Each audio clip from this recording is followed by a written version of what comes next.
pode acudir, pero mandamoslle un saúdo cariñoso na distancia. Pero, en calquera caso, faltanos o coordinador da sección, pero temos connosco as dúas coordinadoras da xornada de hoxe, que son Rosario Sarmiento e Sofía Santos, non?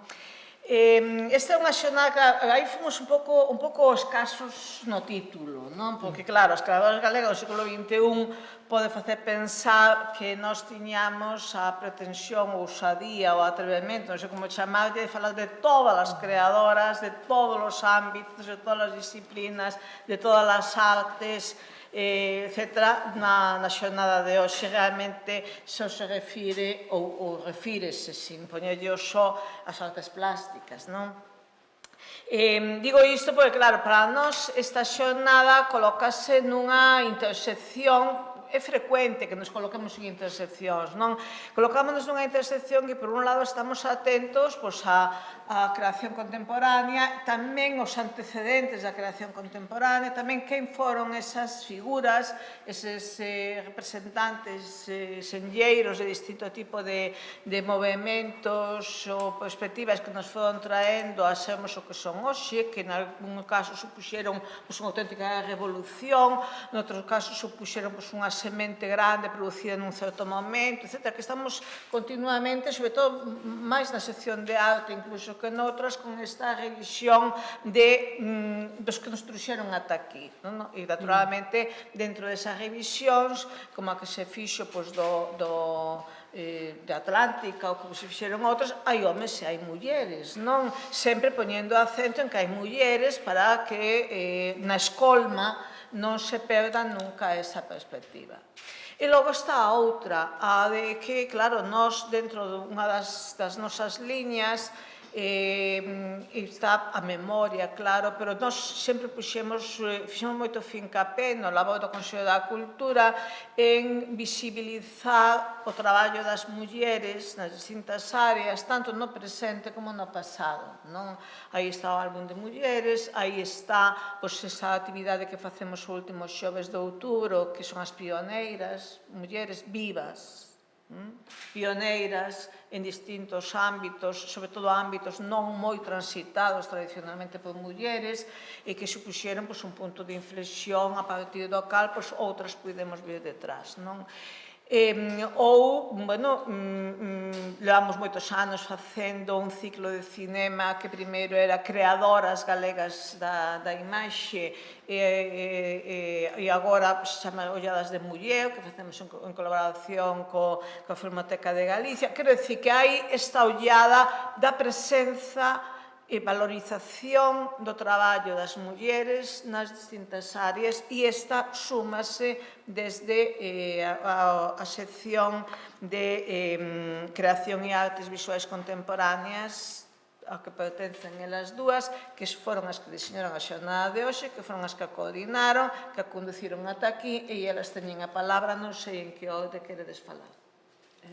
Bueno, moitas gracias, Charo. Boa tarde a todos e gracias por estar aquí.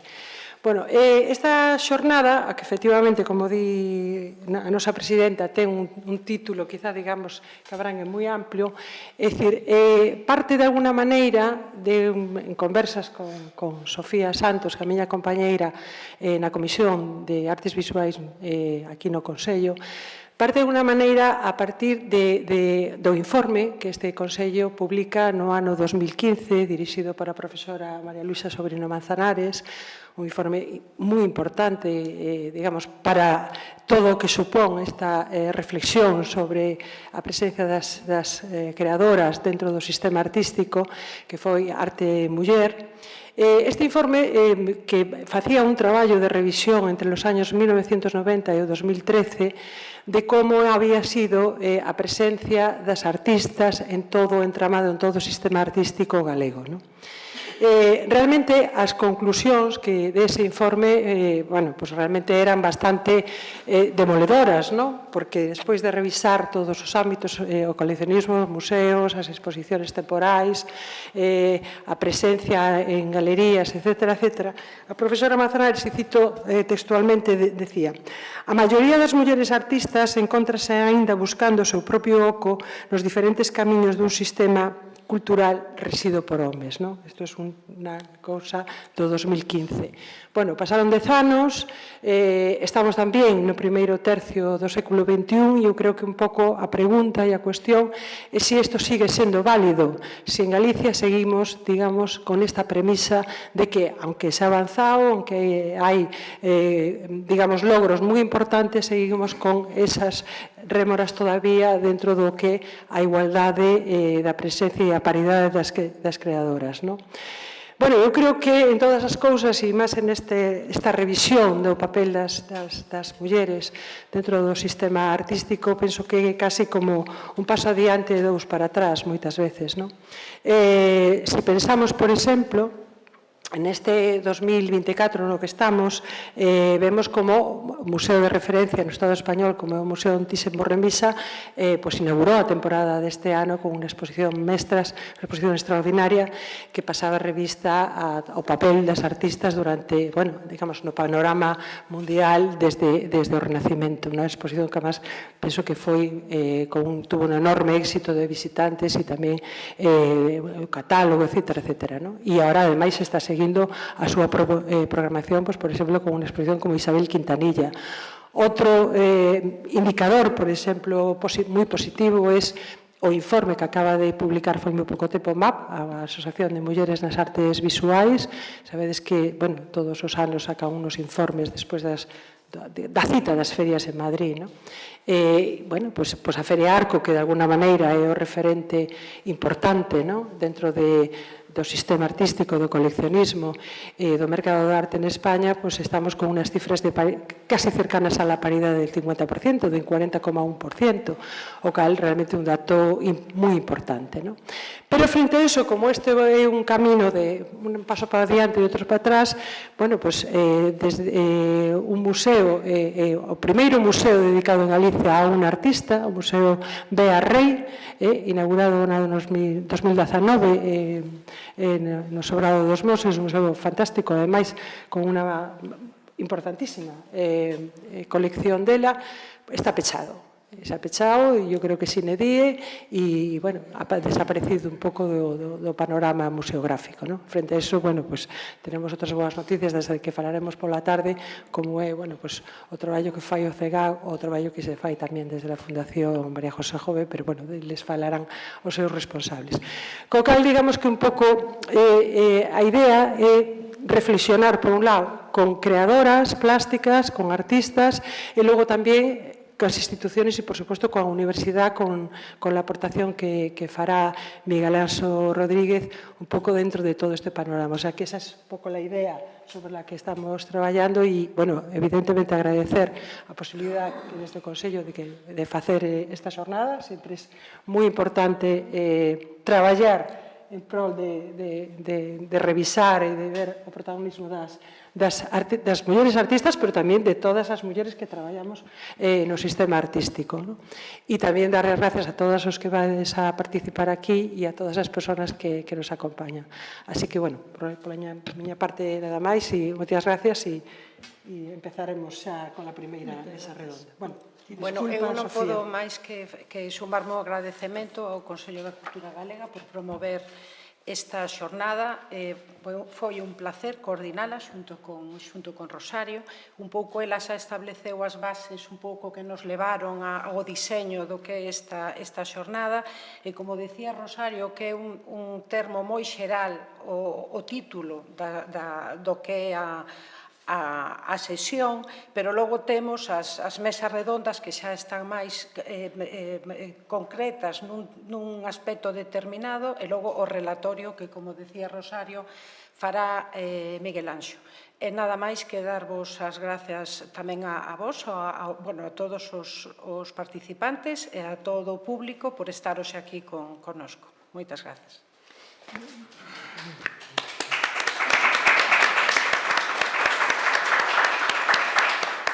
Ben, moitas grazas a todos.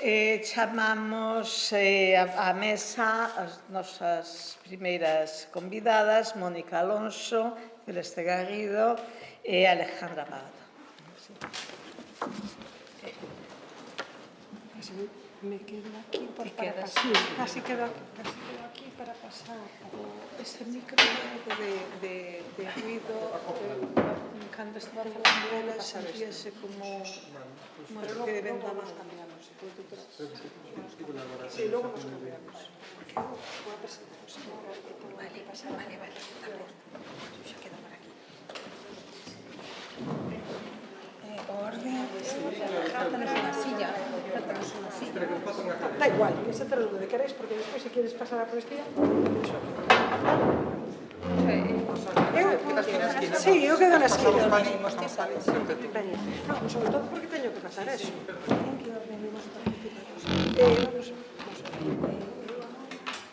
As preguntas que vos pasei van estar aquí reflexadas no PowerPoint, as preguntas que vos pasei, vale?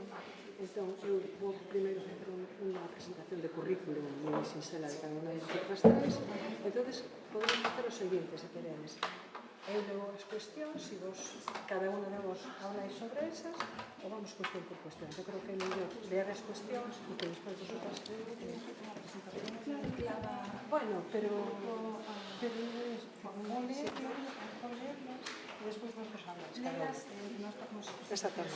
Vale. E logo falamos. Como vamos a facer? Ti tes hecho unha presentación sobre a túa obra, Uso? No, eu sobre en xeral. Que eu sí que falaba da miña obra. Eu tengo aquí... A ver, esto lo pasamos así, ¿no? Sí. Bueno. A ver, Mónica Alonso, Celeste. Bueno, continuamos ca esta primeira mesa redonda. As mulleres creadoras... Perdón?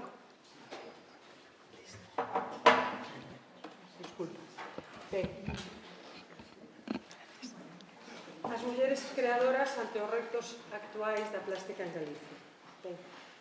Acompáñame tres artistas, tres mulleres, Mónica Alonso, Celeste Garrido e Alejandra Pardo, que, bueno, voy a presentarlas, aunque, bueno, creo que non necesitan moita presentación, os seus currículos e a súa aportación a esta recreación, a esta revisión da historia da arte das mulleres, non? Mónica Alonso estuda Belas Artes na Universidade de Salamanca, realizando o seu doutoramento na Universidade de Vigo entre os anos 1994 e 1999. Foi seleccionada para a Mostra de Arte Joven no Instituto de la Juventud en Madrid e iniciou a súa trayectoria artística no ano 1997. Foi importante, destaca a exposición individual que o CEGAC xa lle fixo no ano 2002, tamén expuso en diferentes ocasións no Museo Marco de Vigo, na Fundación Caixa Galicia, la Galería Tichanea de Cairo, el Museo de Lugo, etc. Participou en numerosas exposicións colectivas, sobre todo Mulleres do Silencio, que, de alguna maneira, ese percorrido e esa revisión de arte inexistente, ese percorrido por las artistas galegas del último século. Bien, na actualidade, obtivo tamén la beca de la Academia Española en Roma, la Bolsa Endesa, la Bolsa Unión Fenosa e no ano 2022 entra como académica de número na Real Academia Galega de Belas Artes. Ben, a trayectoria de Mónica Alonso, como ben sabedes, era un pouco en torno á investigación do concepto de espacio, máis alá dos referentes físicos e dando sempre forma real un pouco as sensacións, conceptos e ideas e sempre buscando no volumen e a cor, digamos, que son as ferramentas fundamentais coas que sempre traballou Mónica. Ao seu lado, Celeste Garrido, que é licenciada en Belas Artes por la Universidade de Vigo, ten tamén máster de Creatividade Aplicada por la Universidade de Santiago de Compostela e é miembro fundadora del colectivo Portal de Igualdad. No ano 2019 recibiu o Premio Lazo Violeta por la trayectoria destacada en el ámbito de las artes plásticas de Galicia e ten participado desde entón en numerosas exposiciones colectivas como Nuevos Valores, Nuevos Caminantes, Malas Artes, Clónicas, Rosas y Corazones, Generosas y Fuertes, Alén dos Xéneros, Ecocríticas, e entre las exposiciones individuales cabe destacar Somos uno, pero non somos el mismo, Nucial, e non son as miñas espiñas as que me defenden. Bueno, na mente, no recordo de todos nós, está a recente exposición que fixo no Museo Marco de Vigo no 2020 e que posteriormente inaugurou ou foi itinerada al MEGAC de Badajoz. Bien, Celeste Garrido, dentro do seu traballo, aborda a temática del cuerpo, ¿no? Como material, como soporte, como sujeto e como receptor e facendo especial alusión ao cuerpo femenino e ao vestido, como un dos elementos diferenciadores da indumentaria femenina. O seu discurso artístico propone unha reflexión sobre o papel da muller en unha sociedade patriarcal e súa obra non pode entenderse se non é interpretada efectivamente desde unha óptica feminista. É dicir, que temos dos artistas que traballan desde ámbitos moi diferentes e, ademais, a diferencia tamén que unha formouse fora de Galicia e outra xa estudiou aquí, en Pontevedra. Ben, por último, Alejandra Pardo, que é a creadora máis xove, máis nova, é unha artista plástica que tamén é graduada na Facultade de Belas Artes da Universidade de Vigo, con un intercambio no terceiro curso na Kingston School of Arts de Londres e actualmente está cursando un máster de artes plásticas na Universidade de Porto. Bien, da especialidade de dibuixo. A obra plástica de Alejandra está centrada na paisaxe, no xénero, na experiencia femenina e traballa entre disciplinas como dibuixo, a pintura e a fotografía, sendo seleccionada para varios concursos de arte contemporánea. Tamén foi exhibida o seu traballo en galerías como Black Box, na Coruña, no Cine Teatro Llao Verde de Monxao ou na Galería do Dodadá Ourense. É dicir, Alejandra penso que nos va a dar unha visión de unha creadora, de unha muller de outra xeración, moito máis nova, pero tamén con esas referencias, digamos, a súa plástica al ámbito de xénero. Nos lles mandamos, tanto para esta mesa redonda como para a seguinte, unha serie de cuestións, de preguntas, para que elas, puderan reflexionar e puderan, digamos, un pouco centrar no que van a falar cada unha delas. Si queredes, vamos ver cuáles son esas cuestiones e despois xa cada unha de vosotras, se vos parece, xa entráis, digamos, en materia. A primeira cuestión era, a primeira pregunta era se considerades que existe desigualdade e en que ámbitos, se sigue existindo esa desigualdade entre homes e mulleres na formación, nas exposicións que se fan nas institucións, nos museos, nas becas, da presencia nas feiras de arte, na programación das galerías, na propia crítica e se existe esa desigualdade, a que causas credes que son? Se son causas internas ou personais ou son simplemente causas, digamos, fora de vosso traballo, de vosa personalidade. A seguinte cuestión era se considerades que hai unha influencia, e creo que aquí podedes falar, digamos, tamén con conocimiento de causa sobre isto, se hai unha influencia da tipoloxía ou da temática do traballo na presencia das creadoras no entramado artístico, é dicir, os formatos, os que traballáis con xénero, os materiais, etc. E, por último, un pouco como vedes o futuro, como veis esta perspectiva, é dicir, de onde vimos e un pouco hacia onde vamos. Así que, cedo a palabra, que creo que xa falei por demais. Mónica, tes a palabra. Hola. Boas tardes a todas e a todos. Felicitar ao Consello da Cultura Galega por organizar estas xornadas e estar sempre atenta ao tema. E grazas tamén a Rosario e a Sofía por convidarme. Partindo do informe que xa se nomeou, eu intentei nas miñas anotacións facer así unhas reflexións bastante informais, pero que, creo que sitúan un pouco o que está acontecendo agora en Galicia, non? Eu considero, despois de revisar a presenza de mulleres artistas no campo das artes plásticas, que a situación mellorou, aínda que segue habendo bastantes diferencias. Facendo unha revisión, por exemplo, das galerías galegas, a presenza de mulleres mellorou. Se nos centramos, por exemplo, en galerías recentes, como é, por exemplo, a Galería Nordés, de 11 artistas, 6 son mulleres. En dupla, que aínda estiven hoxe ali, un home e unha muller, Luisa Pita, de 26, 12 son mulleres, Néboa, unha galería que abriu agora en Lugo, leva 3 exposicións, unha de muller, o mellora novamente muller. Bueno, supoño que estar dirixidas por mulleres as galerías, pois supoño que tamén terá unha influencia. Veise unha diferencia, por exemplo, claro, a Galería 30 ten 33 artistas e 10 son mulleres. É unha proporción bastante baixa. Marisa Marimón, 5 mulleres de 18 homes, que supoño que sí que é un indicador do cambio de tendencia de galerías máis antigas que veñen arrastrando un pouco máis esa presenza de homes, non? Pero, bueno, nas galerías nas máis actuais vemos máis ou menos unha paridade. Hoxe paseaba por Santiago esta mañá, vendo as distintas exposicións. Por exemplo, Luisa Pita ten un home, Metro ten un home, dupla, home e muller. A Granel, a Granel expoi a 3 mulleres e vai a expoñer tamén a outra muller. Entón, bueno, parece que a presenza da muller mellorou un pouco, non?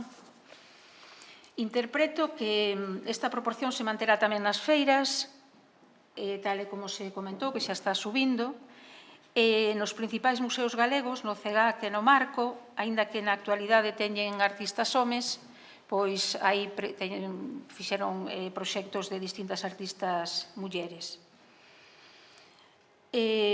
Mais, para min, o gran problema ao que se enfrentan as mulleres artistas galegas está no contexto no que se produce e exhibe o seu traballo, que non lles permite producir, exhibir e proxectar a súa obra e manter a súa carreira profesional. Cando pregunto, por exemplo, hoxe na Galería Dupla, preguntáballe, a artista é galega? Sí. Vive en Galicia? Non, vive en Valencia. Quero dicir, vamos a ver agora como as artistas máis ou menos que consiguen vivir da arte pois non están en Galicia, non? Eu tendo sempre a ser moi crítica ca situación na que se atopan as artes plásticas en Galicia. E non quería caer nese, chamemos, desánimo, e pensei, e como podría facer para ser o máis obxectiva posible, non? Entón digo, pois voulle preguntar a inteligencia artificial, supoño que será obxectiva, non? Pois así lle preguntei, cales son os retos aos que se enfrentan as artes plásticas galegas? E me dice, apoio institucional. O apoio institucional é fundamental para o desenvolvemento da escena artística e local. Os artistas deben de beneficiarse de programas de residencias, becas, talleres e outras iniciativas culturais que lles permite ampliar as súas redes profesionais. Impecable. Financiamento e recursos. Os artistas plásticos galegos atopan dificultade para conseguir financiamento para os seus proxectos, o que limita a súa capacidade para producir e expoñer o seu traballo.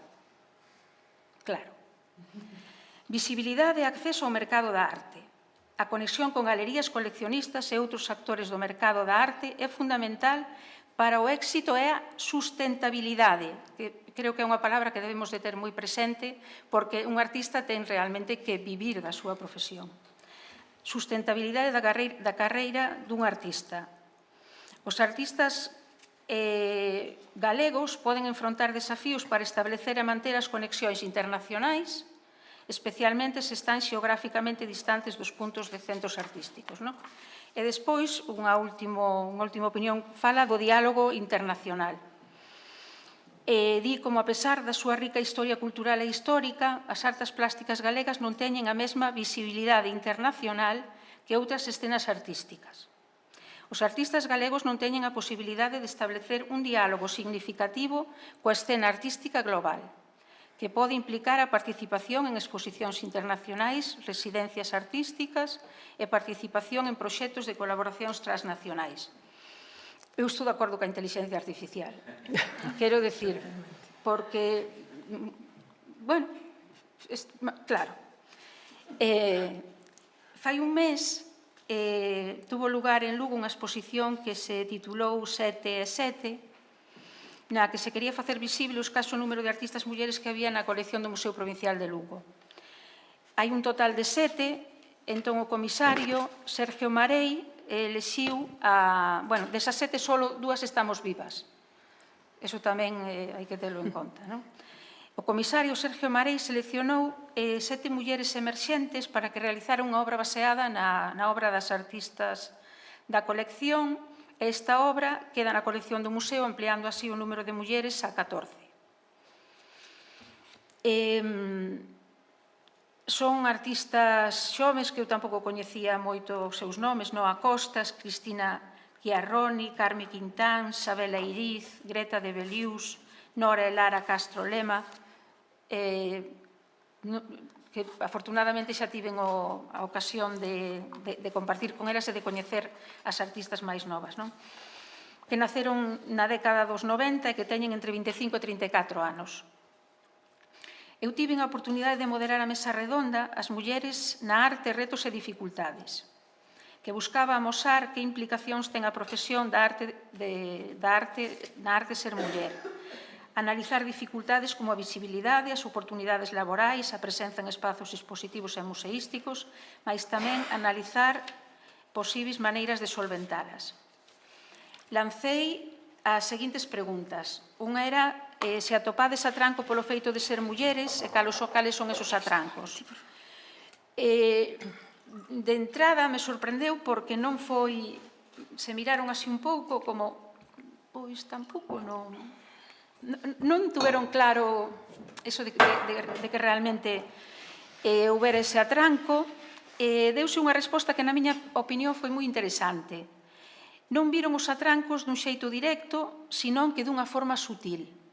Entón, a palabra sutil, para min, supón un matiz da actualidade na que todo está disfrazado dunha especie de normalidade. Os datos din que, aínda que melloraron, segue a haber diferenzas entre artistas homes e mulleres. Entón, bueno, introducimos a palabra sutil.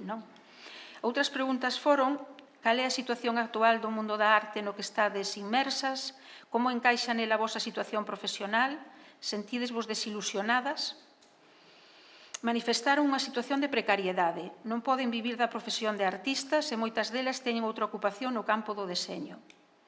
Aínda así, os contratos son precarios e non lles permite unha estabilidade económica. Unha das artistas comentou que nesta exposición de Lugo era a primeira vez que recibía honorarios. Séntense desilusionadas. Para estar na profesión de artistas din que precisan apoio económico e de visibilidade. Como xa dixo a inteligencia artificial, os recursos e o financiamento son escasos na plástica galega, o que dificulta a produción das obras artísticas. Isto propicia unha situación que, na miña opinión, é moi interesante e importante, que é que se os artistas e as artistas non teñen apoio para financiar o seu proxecto, limita a súa capacidade de desenvolver o seu traballo creativo. A creación artística que vemos está sesgada se os artistas con máis medios económicos son os que poden producir, ter espazo e tempo de calidade. Entón, a obra final que vemos e a que ve a poboación está seleccionada polos recursos económicos. É fundamental, por tanto, un apoio institucional para que todos os creadores teñan as mesmas oportunidades e poidamos ver a totalidade das expresións contemporáneas.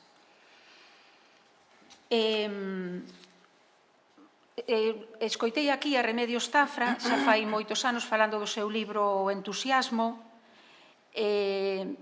no que, supoño que todos sabedes o argumento, é a historia dunha artista, Sibila, que explica como a súa situación profesional é totalmente precaria Este relato interpela a moitísimas mulleres artistas que se ven reflectidas na protagonista e que non se senten soas ou fracasadas por non ter acadado o que se presenta como a profesión de artista. Eu creo que dende 2017 a situación non mudou a mellor. Pasamos por unha pandemia que desmantelou aínda moito máis o fráxil sistema da arte. Quixera traer aquí unha palabra que Remedios Zafra e moitos autores que escoito estes días emprega para definir a situación precaria na que se atopan os creadores e as creadoras, que é a palabra pobre. Na actualidade, pobre utilízase para referirse á precariedade laboral. En xeral, refírese á situación de alguén que ten un traballo mal remunerado, inestable ou con malas condicións laborais. Neste contexto, pobre utilízase como adxetivo para describir a falta de recursos económicos ou a carencia de ingresos que se derivan destas precarias condicións laborais. Ante todo o descrito, eu persoalmente, como artista, casi me vexo como máis ben pobre. Palabra a que Remedios Zafra engade outras como vulnerables, fráxiles, frustradas, xa que eu penso que todo isto, a situación de precariedade e incerteza, é psicolóxicamente moi dura e desgasta moitísimo.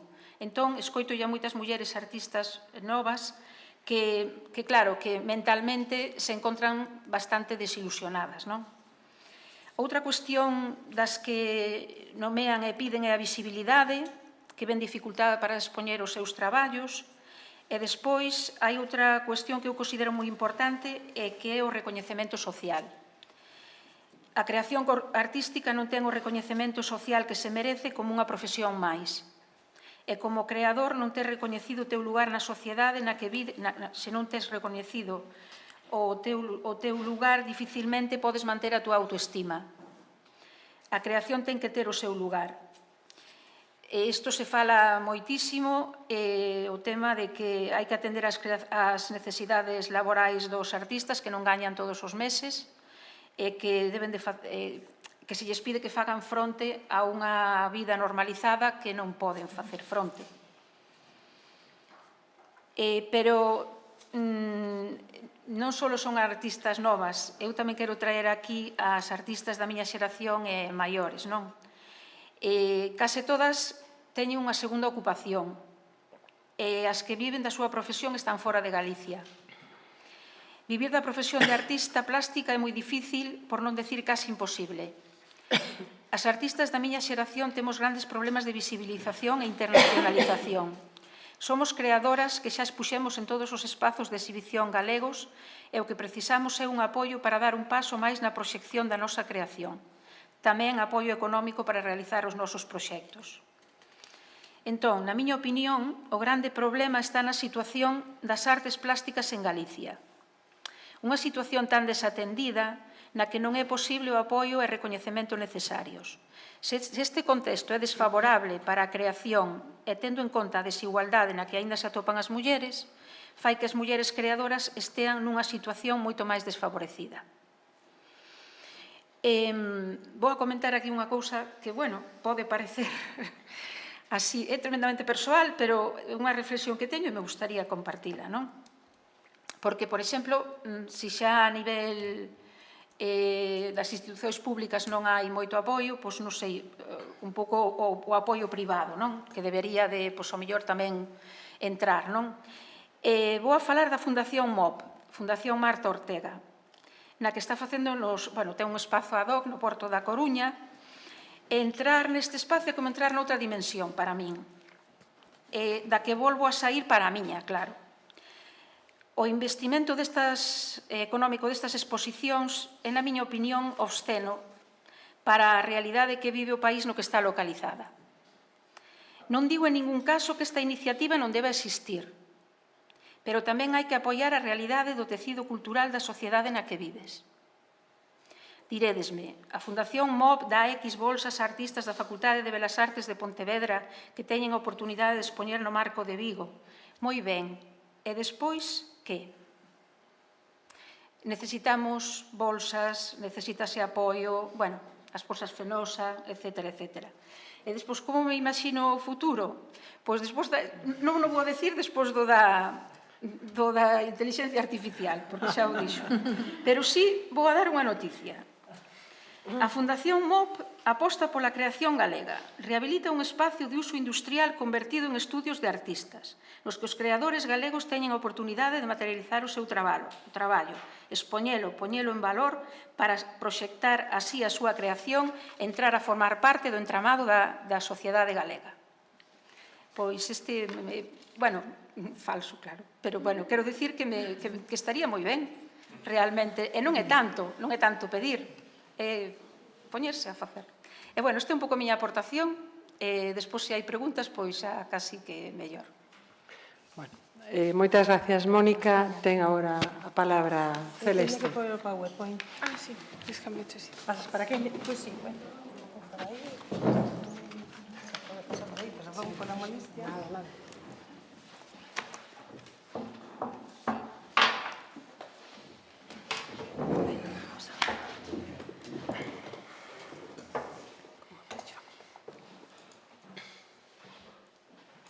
¿Cómo salir de aquí? Tendrás que darle a escape. Ahí está, vale. Si pechas arriba. Sí, ahí está, bueno. Esta cosa.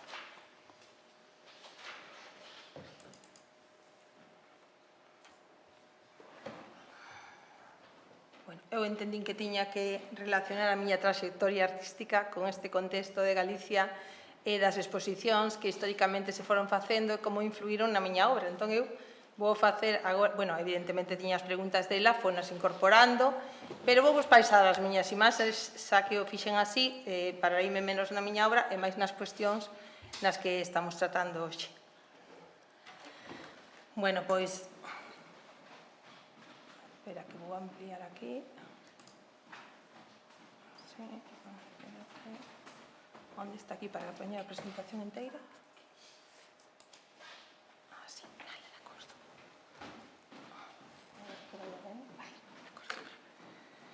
Bueno, pois, antes de nada, quería dar as gracias ao Consello de Cultura Galega por esta invitación, especialmente a Rosario Sarmiento e a Sofía Santos.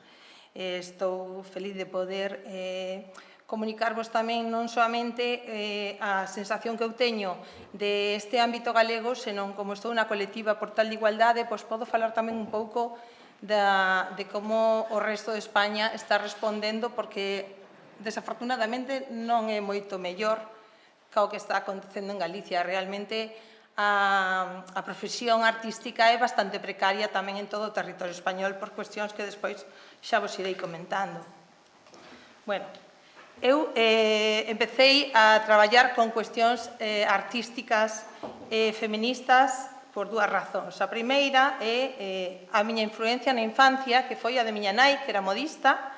Eu pasaba horas e horas ali no taller dela, facendo os meus bocetos, os meus patróns e demais, dende que era nena.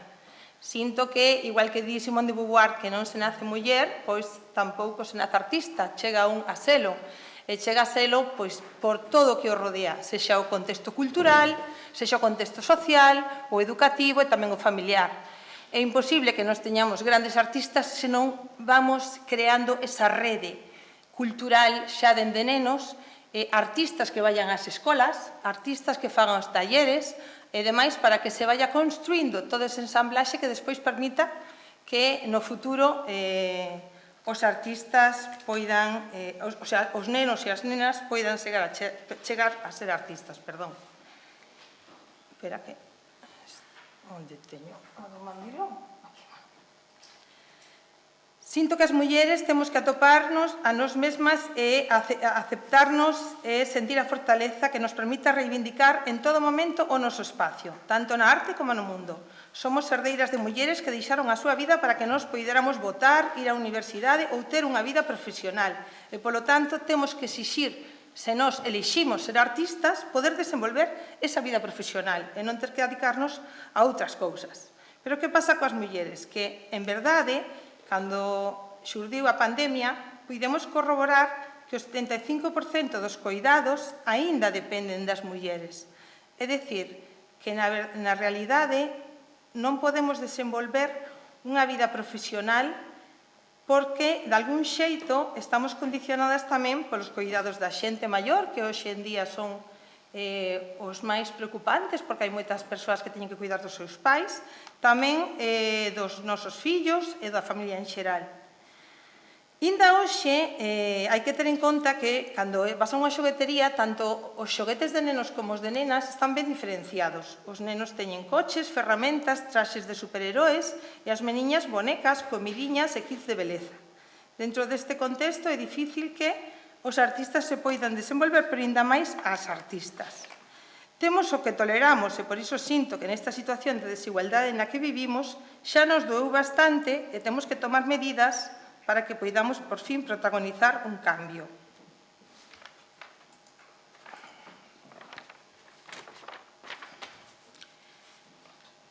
Eu traballo co vestido porque, de algún xeito, sinto que é o elemento que representa a muller dentro da vestimenta. Moitos dos meus vestidos están ocos. Son vestidos nos que nós nos podemos introducir mentalmente para sentir as sensacións que derivarían de estar dentro destes vestidos e sentir, pois, o aprisionamento que moitos deles reflicten. A maioría dos vestidos cos que traballo son vestidos de noiva. Neste caso, por exemplo, o vestido está feito con sal. Utilizo tamén materiais como xelatina, materiais como mel, moitos materiais orgánicos que proceden do mundo da cociña, que era o mundo onde a maioría das mulleres estaban relegadas. Atarefadas nas súas labores, consumían as súas vidas sen salario, sen descanso e sen recoñecemento. Este vestido de sal foi construído para o Museo de Pontevedra para a exposición Mestras e Mestrados e cando nós estamos nunha habitación onde un vestido se vai construindo ocupando o espacio da alfombra, o espacio do chan, pois ocorre como antiguamente as mulleres cando accedían ao matrimonio e de pronto pasaban a formar parte da casa. Eu lembro ir á casa da miña avoa e non entender a casa da miña avoa sin a miña avoa. Era imposible chegar a calquera hora do día ou da noite que non estivera a avoa. Vivía ali, era parte da casa. Para sair deste estado de estancamento é fundamental que as mulleres nos apoyemos unhas ás outras e que saibamos afrontar os retos da vida, poidamos erguernos cada vez que nos tumbe e, como di Simone de Beauvoir, non esquezades xamais que bastará unha crisis política, económica ou religiosa para que os dereitos das mulleres volvan a ser cuestionados.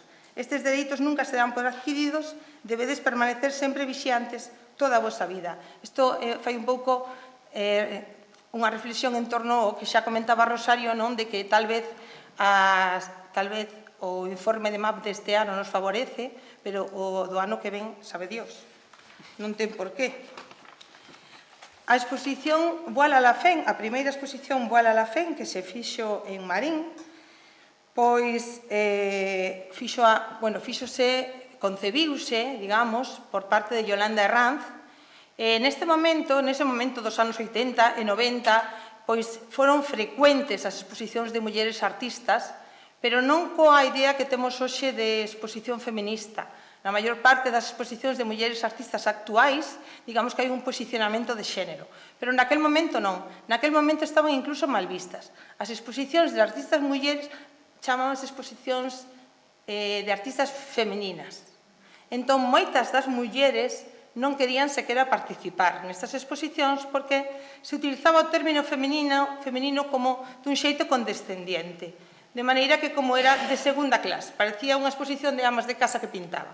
Esa era a impresión que daba. Por iso moitas das artistas non participaban en exposicións deste tipo.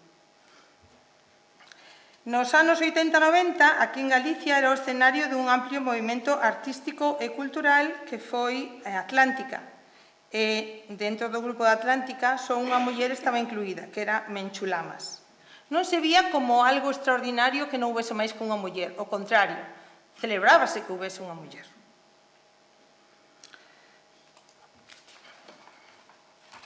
Cando eu fui por primeira vez a esta exposición de Voile à la Fin, vin esta obra de Yolanda, que di labio, labioló, labiolov, e chamoume moitísimo a atención, porque eu era estudiante na Facultade de Belas Artes, nunca vira nada parecido. Realmente era unha exposición que che daba como un golpe visual e xeraba automáticamente unha reflexión sobre cuestións feministas.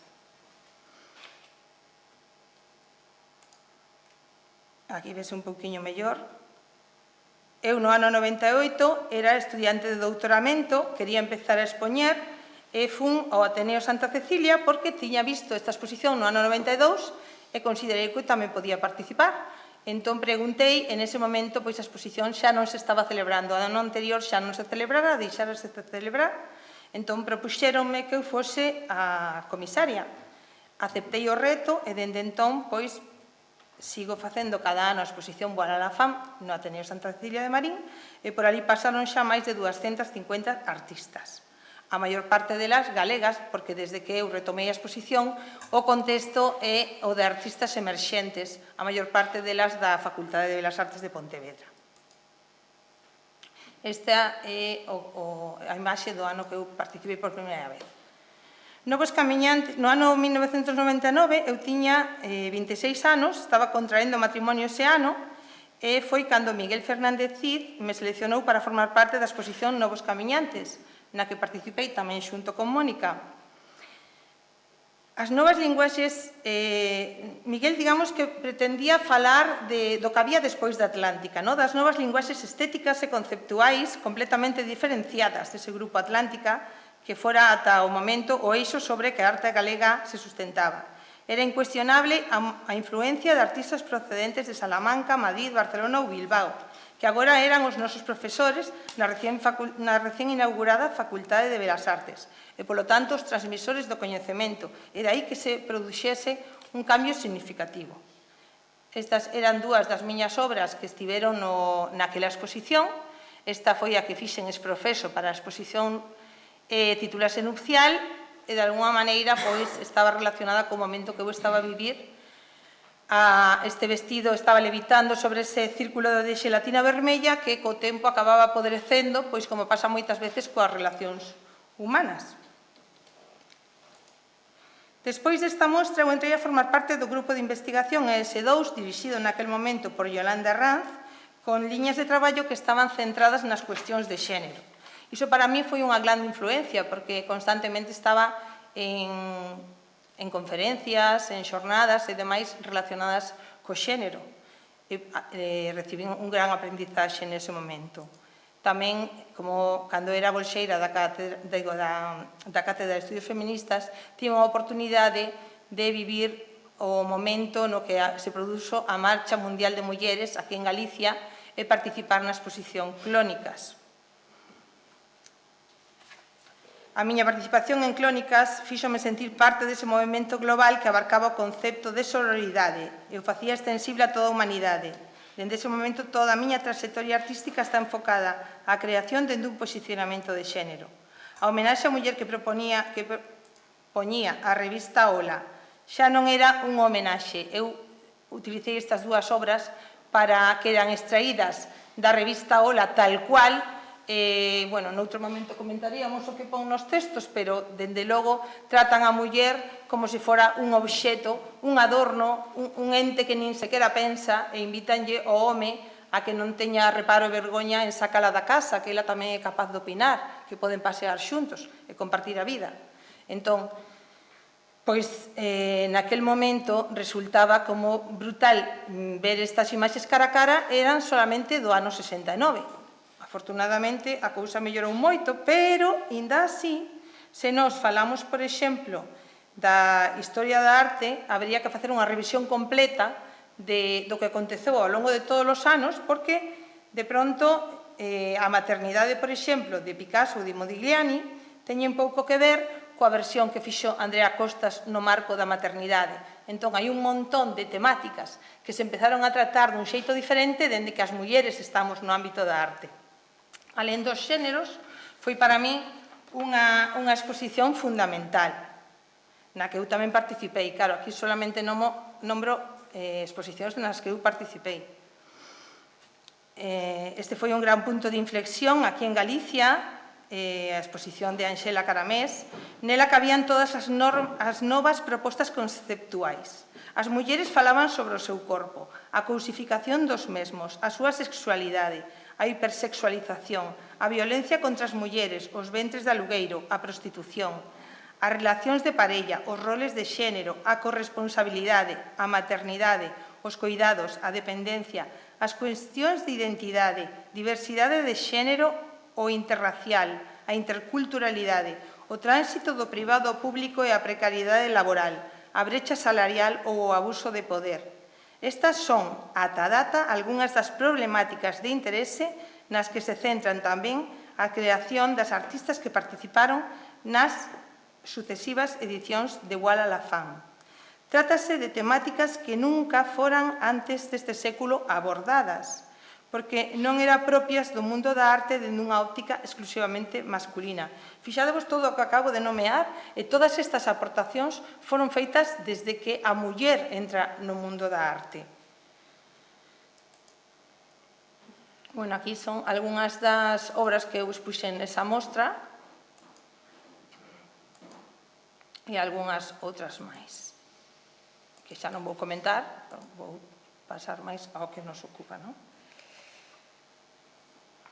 Esta obra chamase Revuelo e contrasta nela a aparente lixereza que evoca a ilusión de Bo coas extensas alas demasiado pesadas que falan dos grandes lastres que as mulleres tivemos que enfrontar dende sempre, como o teito de cristal, os cuidados da familia, dos fillos, o medo á soidade, a falta de merecemento, a falta de recursos, a falta de autoestima, o feito de darlle valor ao que dirán os demais e non a nosa propia vontade, limitando así as nosas ansias de medrar e de expandirnos. Fixadevos que se para os homes era complicado vivir da arte, para as mulleres moitísimo máis. De feito, históricamente, sabemos que moitas delas firmaban co nome dos seus maridos, moitas delas eran mulleres de artistas e firmaban cos nomes dos seus maridos para ter a posibilidade de poder vender a obra, senón pois era imposible vendela, non? E aínda hoxe, pois pasa que somos nós sempre moito máis criticadas. Eu, cando fixen esta peza xustamente nese momento, pois resulta que unha tía miña lle xurdira a posibilidade de traballar fora, de traballar a Sudamérica, con un traballo moi bo e demais. Vale, como tiña unha nena de 2 meses, pois ninguén, sequera na propia familia, entendía que ela pudera deixar unha nena de 2 meses para irse a traballar a Sudamérica. E, sin embargo, isto era unha cousa moi frecuente cando aquí en Galicia a xente emigraba, o pai marchaba, aunque fose 4 anos, mentre a nai quedaba con 2 ou 3 ou os fillos que fose. Cando se lle dá a volta é a muller a que ten que de algún xeito abandonar o fogar para buscar unha maior estabilidade económica, pois todavía hoxe ainda non se entende.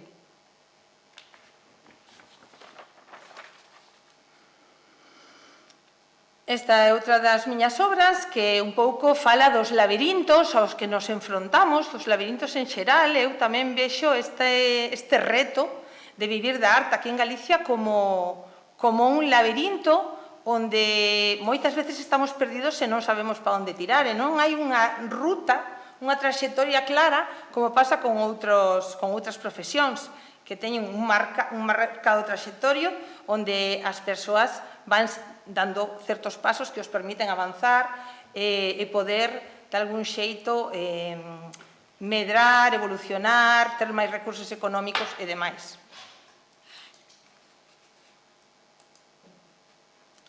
Estas dúas pezas estiveron na última exposición que eu fixen no Marco, son co que estou traballando agora. Agora estou preparando unha exposición que fala sobre a infancia.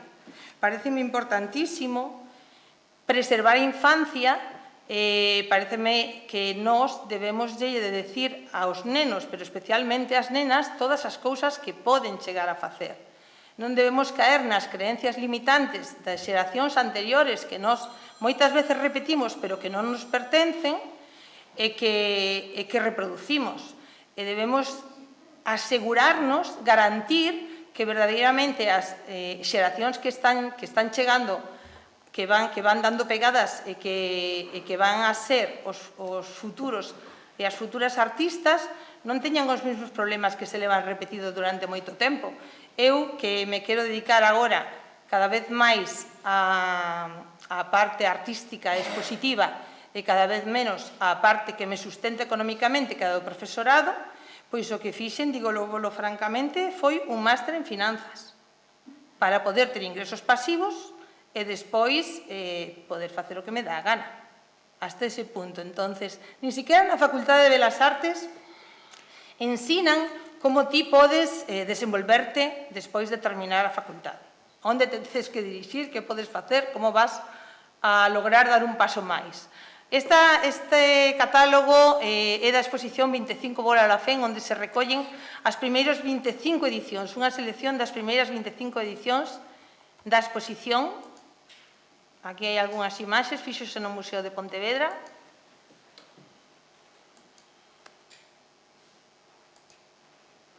Esta é a colectiva Portal de Igualdade, coa que eu traballo dende que durante a pandemia Maumo León fixo a proposta de deseñar un portal de igualdade que, igual que os portales de...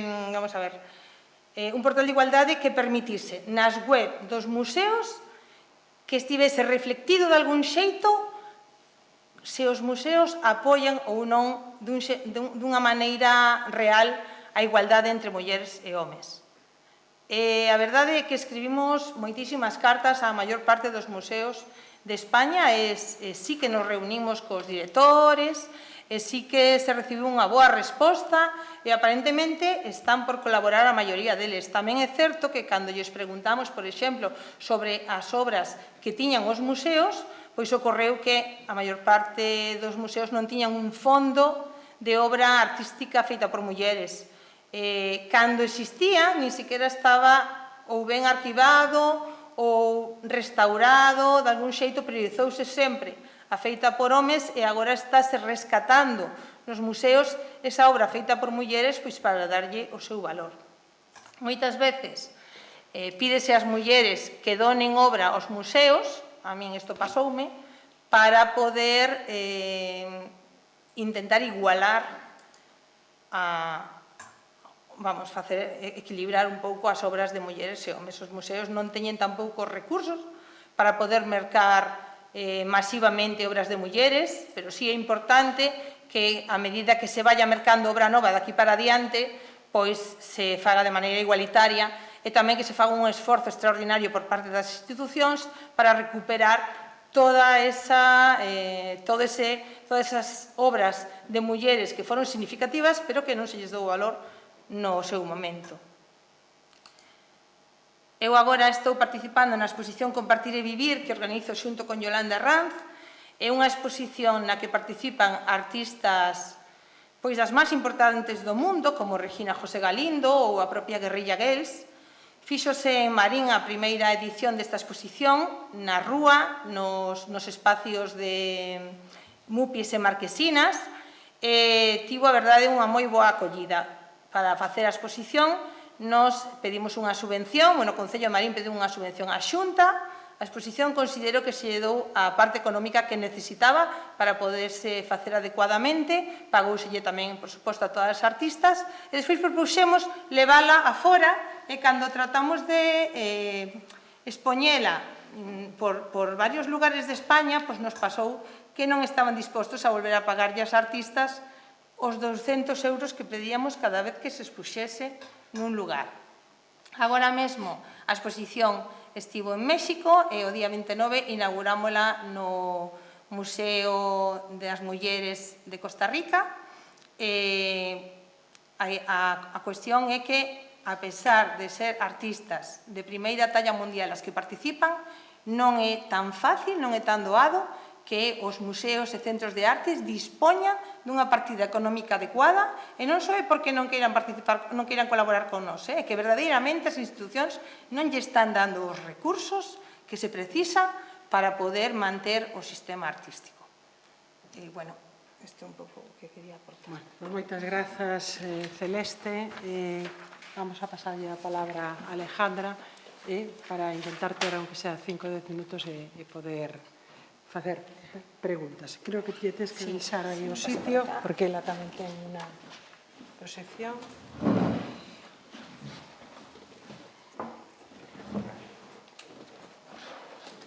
Podes pasar? Era este, sí, espera que yo paso. Nada.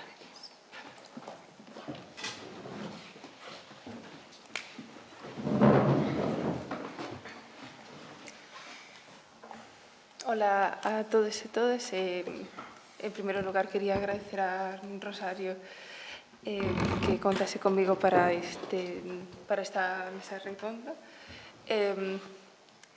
No meu caso tamén é a primeira vez que cobro honorarios.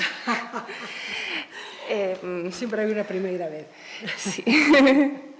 Sí, xa expuxen en varios sitios e nunca cobrei por expoñer. As únicas veces que cobrei algo foi por vender algo. Entón, creo que é unha cosa importante para salientar en coherencia cos discursos das túas compañeiras. Ben,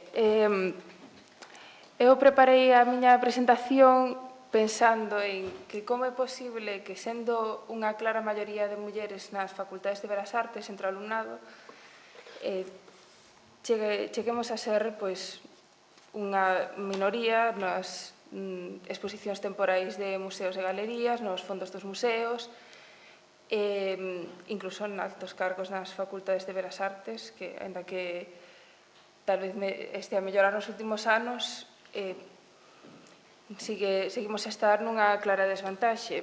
É certo que hai moita máis visibilidade das mulleres artistas que, por exemplo, cando Mónica tiña a miña idade, pero tendo en conta que somos o 70% do alumnado nas facultades de Belas Artes e tamén somos maioría noutras escolas de arte e incluso academias que ensinan artistas que non profesionalmente, siguen a ser mulleres unha clara maioría e tamén entre o público da cultura. Por tanto, creo que a paridade ni siquiera sería suficiente,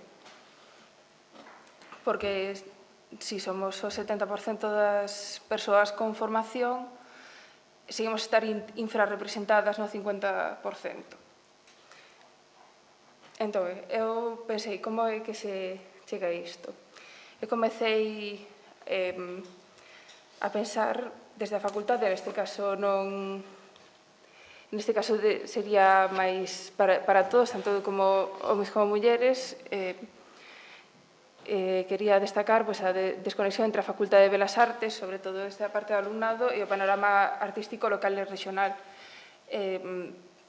Como Celeste Garrido comentou, non nos ensinan como vivir da arte, entón non sabemos como seguir. Algúnas ideas que realmente non estou a inventar nada, son cousas que vin que están funcionando na facultade na que fixen Erasmus, na Escola de Arte de Kingston e tamén na Facultade de Belas Artes do Porto. Son organizar visitas e dar a coñecer entre o alumnado as galerías e espazos artísticos de Galicia, non só o Marco e o CEGAC, sino as galerías e espazos máis pequenos, autoxestionados, que podían ser máis cercanos a nós, porque evidentemente non imos comezar a nosa carreira expoñendo no CEGAC, temos que comezar por estes espazos máis pequenos. Difundir concursos e convocatorias, oportunidades no email institucional ou nun tabuleiro de anuncios. Os primeiros que coñecín foi porque nos íbamos dicindo uns a outros entre alumnado ou porque algún profesor comentaba, pero creo que debería ser unha cosa máis generalizada. Convidar a artistas e outros profesionais a conversar con estudantes, dar feedback sobre o seu traballo e o facer proxectos. Cando eu estudiei, sí que había conferencias incluso de figuras destacadas como Esther Ferrer e tal, que foi un gran privilexio poder ter unha conferencia súa na nosa facultade, pero creo que sería unha boa práctica que traballase cos alumnos máis directamente e alumnas. E tamén alentar o alumnado a facer exposicións e eventos dentro e fora da facultade e darles a coñecer os espacios e recursos a súa disposición. Incluso saber que hai salas de concellos e espazos pequenos que están abertos a calquera proxecto que si a persoa non pretende cobrar, por exemplo, uns estudiantes que queren ter o seu primeiro contacto no mundo profesional. Despois, precarias e pluriempregadas, tamén conectando co libro de Remedios Zafra que comentaba Mónica Alonso, somos artistas, profesoras, diseñadoras gráficas, creadoras de páxinas web, comisarias de exposicións, xestoras culturais, creadoras de contido, ilustradoras, etc. E iso, as que temos o privilexio de non ter que recurrir a traballos en relación ca nosa formación para a nosa subsistencia.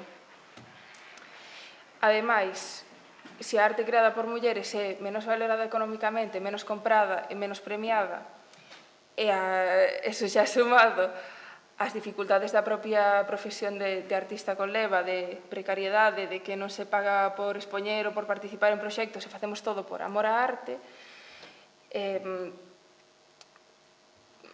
temos que empregar máis tempo nestes outros traballos de subsistencia máis que o noso tempo de creación e de profesionalización, que ser artista non é únicamente crear obras, sino que hai moito traballo invisible ao redor dela, crear e actualizar a nosa páxina web, o noso currículum, redes sociais, procurar oportunidades, presentar documentación para convocatorias e concursos, propoñer proxectos, asistir ás inauguracións tanto nosas como de outras persoas e outros actos culturais, facer networking, coñecer a xente, etc. Dada a situación de estar pluriempregadas, nos leva a moitos casos a ser traballadoras autónomas, pareceume interesante procurar datos sobre traballadoras autónomas no Estado español. Neste caso non é específico das artistas, pero sí que pode ser, sí que hai unha gran cantidade de profesionais da cultura e profesións creativas entre as mulleres autónomas. Entón, unha brecha de xénero de 30% entre os ingresos anuais, tendo en conta que agora son uns 1.050 euros o salario mínimo en 14 pagas, o sea, serían máis de 14.000 euros ao ano, a muller autónoma media non chega ao salario mínimo en España.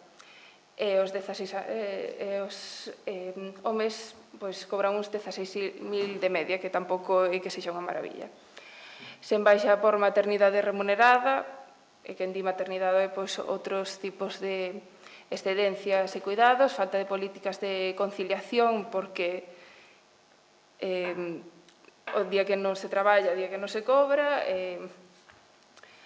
períodos de inactividade forzosa por responsabilidades de cuidados, que vou falar máis adiante, e por eses ingresos máis baixos, as súas pensións tamén son uns 25% máis baixas. Nesta diapositiva pensei en como o feito de ser muller xa fora do ámbito artístico nos crea unhas certas desvantaxes que se poden manifestar no futuro. Empezando polo rol de xénero feminino, está, creo que, asociado ao interese pola arte da cultura, o cal non é algo negativo, pero sí que me pregunto si o feito de que o sector cultural, artístico e creativo estea feminizado inflúe en que estea pouco valorado ou está pouco valorado por estar feminizado. Iso tamén me gustaría preguntar ás compañeiras e ao público. Non teño unha resposta certa, pero sí que li recentemente no libro A muller invisible, de Caroline Criado Pérez, que ela citaba un estudio estadounidense no que decía que no momento no que se feminiza un sector é cando baixan os salarios, non o contrario. O rol de xénero femenino, a educación que recibimos desde que somos pequenas, tamén nos dá menor confianza para emprender, para innovar e tamén para expresar as nosas ideas, opinións e demais, e unha expectativa de priorizar a vida persoal sobre a profesional. Tamén conectando co que dicían as compañeras, especialmente a Celeste, que xa nin nas propias familias entenden que as mulleres queiran pasar máis tempo ou cambiar de cidade por motivos profesionais. Tamén, como a vara de medir non é para nada igual en homes e mulleres, pois eso nos vai minando a autoestima e a autoconfianza desde que somos pequenas. Por tanto, iso pode traducirse en precios máis baixos de obras e outros servizos que ofrezamos como traballadoras autónomas pluriemplegadas. E a hora de comunicar a nosa obra, falar en público, facer networking, vender o seu traballo, presentarnos a convocatorias, incluso a mí me ten pasado de presentarme a unha convocatoria que realmente, se non me collen, non pasa nada, pero estar precisamente a dubidar de min e incluso acabar por non presentarme ou que non me dé a tempo por culpa destes problemas. E as responsabilidades de cuidados e tarefas do fogar, que de media no Estado español son 28 horas a semana nos homes e 43 nas mulleres, que é un tempo que non dedican á creación nin á profesionalización. Dentro do sistema da arte, pois temos uns sesgos inconscientes que tal vez estean a mellorar un pouco, como dicía Mónica, polo feito por un cambio na sociedade e porque haxa máis mulleres en posicións de poder, pero que, aínda así, a arte feita por mulleres sigue sendo menos valorada económica e socialmente. Iso hai que ver as cifras de non só subastas, sino ventas en grandes galerías e demais, menos comprada e menos premiada.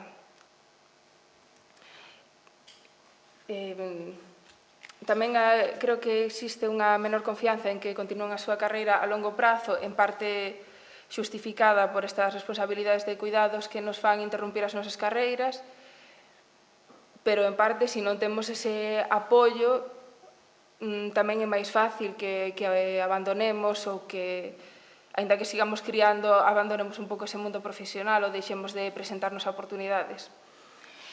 Os eloxios condescendentes, creo que todas as artistas que estean aquí tiveron que escoitar algunha cosa, non? De moi creativa, fai cosas curiosas, que sensibilidade, unha tendencia a agrupar toda a arte feita por mulleres como femenina, sen ter en conta a súa variedade de discursos, estética, temática, etc.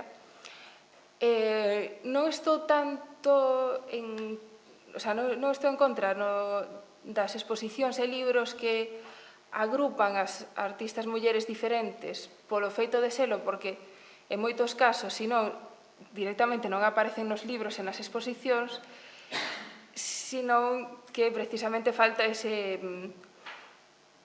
profundidade na súa obra. Está moi ben coñecer que haxa artistas mulleres, coñecer un pouco da súa biografía, pero boto de menos ese estudio máis profundo.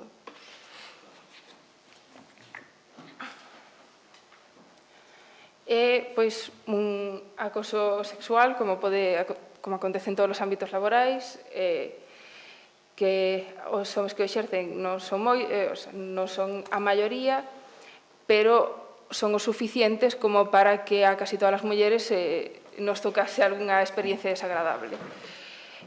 Ademais, neste mundo no que somos todos moi abertos de mente e moi liberales, pois ás veces se disfraza de liberación, de empoderamento, de as artistas sodes moi abertas de mente, quen é o teu mozo para controlar o que ti fas.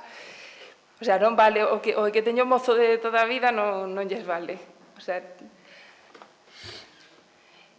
e, por último, quería preguntar, que arte é importante? Tamén hai que preguntar según quen, según museo, según academia, según o público. E quería dicir, que nos faltan referentes artísticos femininos, desde que estudiamos Historia na Arte na secundaria ata a facultade, en da que agora sí que hai varias profesoras comprometidas que nos axudan a entender, o sea, que nos dan a coñecer artistas mulleres que antes non tiñamos forma de coñecer, e sobre todo especialmente foras de temas moi específicos que moi rara vez tratan os homes. Desde a vida cotiá, o feminismo, os cuidados, a corporalidade, que ao final é a nosa realidade, son experiencias especificamente femininas, pero igual hai menos coñecemento das mulleres impresionistas ou expresionistas abstractas, por exemplo, o que traten calquera tema considerado universal, entre moitas comillas, porque ao final as mulleres somos a mitad da población, por tanto, as nosas experiencias son a mitad da humanidade. Estes temas, como son considerados femininos, asúmese que son temas de nicho e que só interesan as mulleres. Que tampouco igual debería ser tan problemático, dado que somos tamén a maioría do público cultural, pero bueno, pero tal vez non interese tanto eso. En cambio, eses temas volvense importantes no momento no que son tratados como homes. Por poñer un exemplo, se as mulleres levaban moitos séculos pintando a vida cotiá porque era a súa realidade, era o que coñecían, ese considerábase un tema menor e pouco interesante, pero cando tratan, por exemplo, desde os impresionistas hasta Antonio López, pois entón sí que se valora a súa mirada, a súa, que vexan a beleza, nada en contra da súa obra, nin dele, simplemente quería destacar o feito de que quen faga unha obra ou quen trate un tema inflúe moito en como se valora ese tema. E fora deses temas tan concretos, a invisibilidade das mulleres é casi total. Como Rosario nos preguntaba, que impresións temos sobre o presente e o futuro? Eu creo que teño unha sensación un pouco agridoce. Sí que é verdade que se están recuperando referentes femininos dentro da historia da arte, cada vez son máis presentes nos museos, e hai máis exposicións, non sei, no Museo do Prado e outros na National Gallery de Londres e demais que recuperan mulleres artistas históricas. Tamén me preocupa un pouco que se venda máis a idea de unha muller artista contra vento e marea, que se venda máis a súa biografía que a súa propia obra. É interesante a súa biografía porque seguro que unha muller nun contexto de desigualdade moito mellor que o noso tivo que ser unha muller extraordinaria, pero creo que falta estudio sobre a propia obra en sí. Creo que hai unha maior conciencia de desigualdade sistemática dentro do sector, máis en mulleres, pero tamén en homes. Creo que a día de hoxe hai poucos que neguen que non temos as mesmas condicións. Pero ao mesmo tempo vexo que cada vez a presenza das artes e humanidades dentro do sistema educativo é cada vez menor, vese que en cada lei de educación que se dedican menos horas ás artes e humanidades e vanse convertindo en optativas e demais. Iso creo que vai repercutir na súa valoración na sociedade, cada vez máis pragmática, máis interesada nas materias de ciencia e tecnoloxía e menos nas culturais, e aumentará as brechas entre quen pode acceder á cultura e quen non. Dado que os espacios culturais en Galicia, a maioría son gratuitos, pero iso non significa que sexan igual de accesibles para toda a xente. Hai persoas que, según que sexa a súa familia, segundo os seus hábitos, se os levaron a exposicións desde pequenos, se teñen libros na casa, vanse sentir benvidas, e outras que ou non se van interesar ou non se van sentir benvidas, vanse sentir intrusas. E hai unha brecha ideolóxica nas xeracións máis novas. Mulleres son cada vez máis progresistas e máis feministas, pero nos homes novos, falo en xeral, hai unha tendencia a ser máis conservadores e máis machistas, e incluso están a subir os datos de violencia de xénero entre os adolescentes. E iso, pois claro, si volven con esta mirada machista, non creo que moitos se vayan dedicar á cultura, pero se o fagan, pois pode ser que volvamos para atrás. E ademais, se non se interesa na cultura, pois sigue sendo un público que perdemos, e que ademais, como son acostumados a ter máis poder económico, pois faltaría esa é unha parte de apoio económico que perdemos de xente que podería desde comprar obra, promocionar becas, etc. E basicamente iso. Moitas gracias por escoitarme.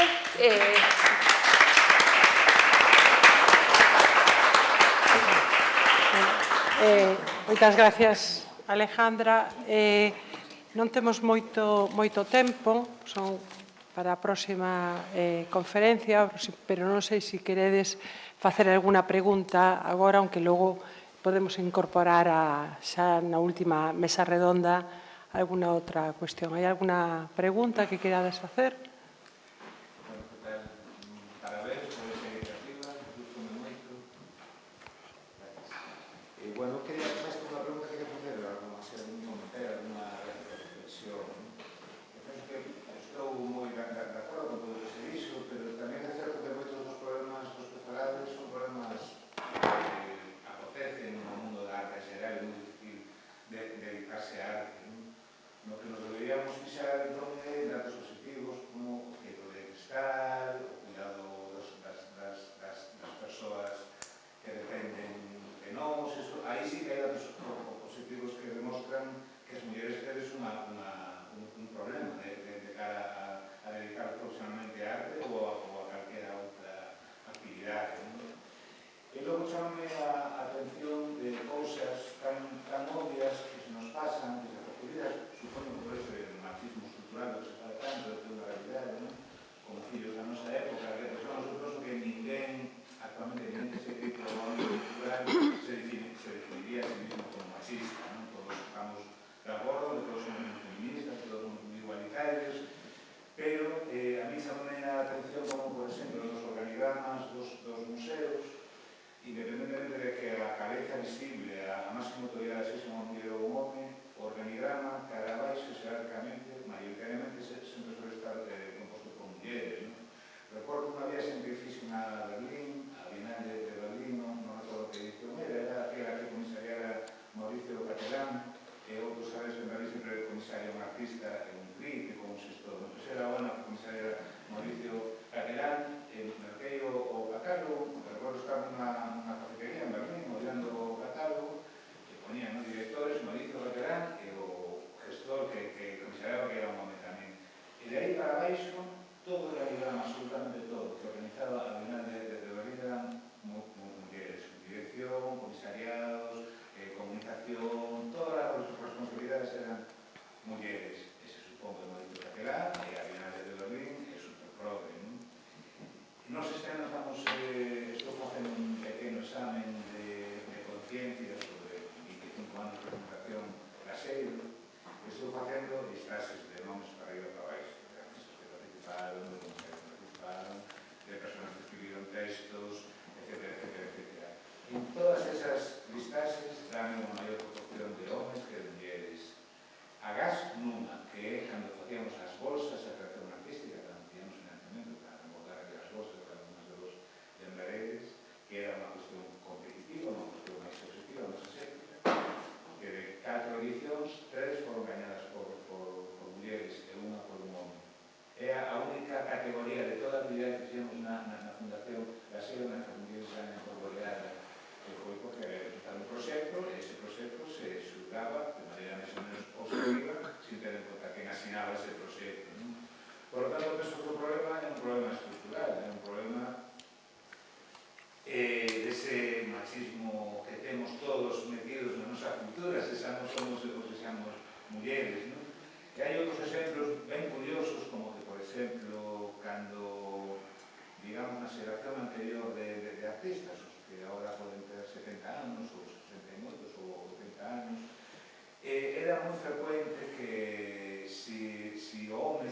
pasou ao mundo da arte, ao mundo da creación, a súa parella tivera un traballo cunha remuneración económica máis ou menos estable, non? Que a súa muller pouco excepcionario, eu coñezo moitos exemplos, seguramente todos vos coñecedes moitos exemplos. E cando non era así, a súa muller solía facer de manager, de secretaria, organizadora, etcétera, non?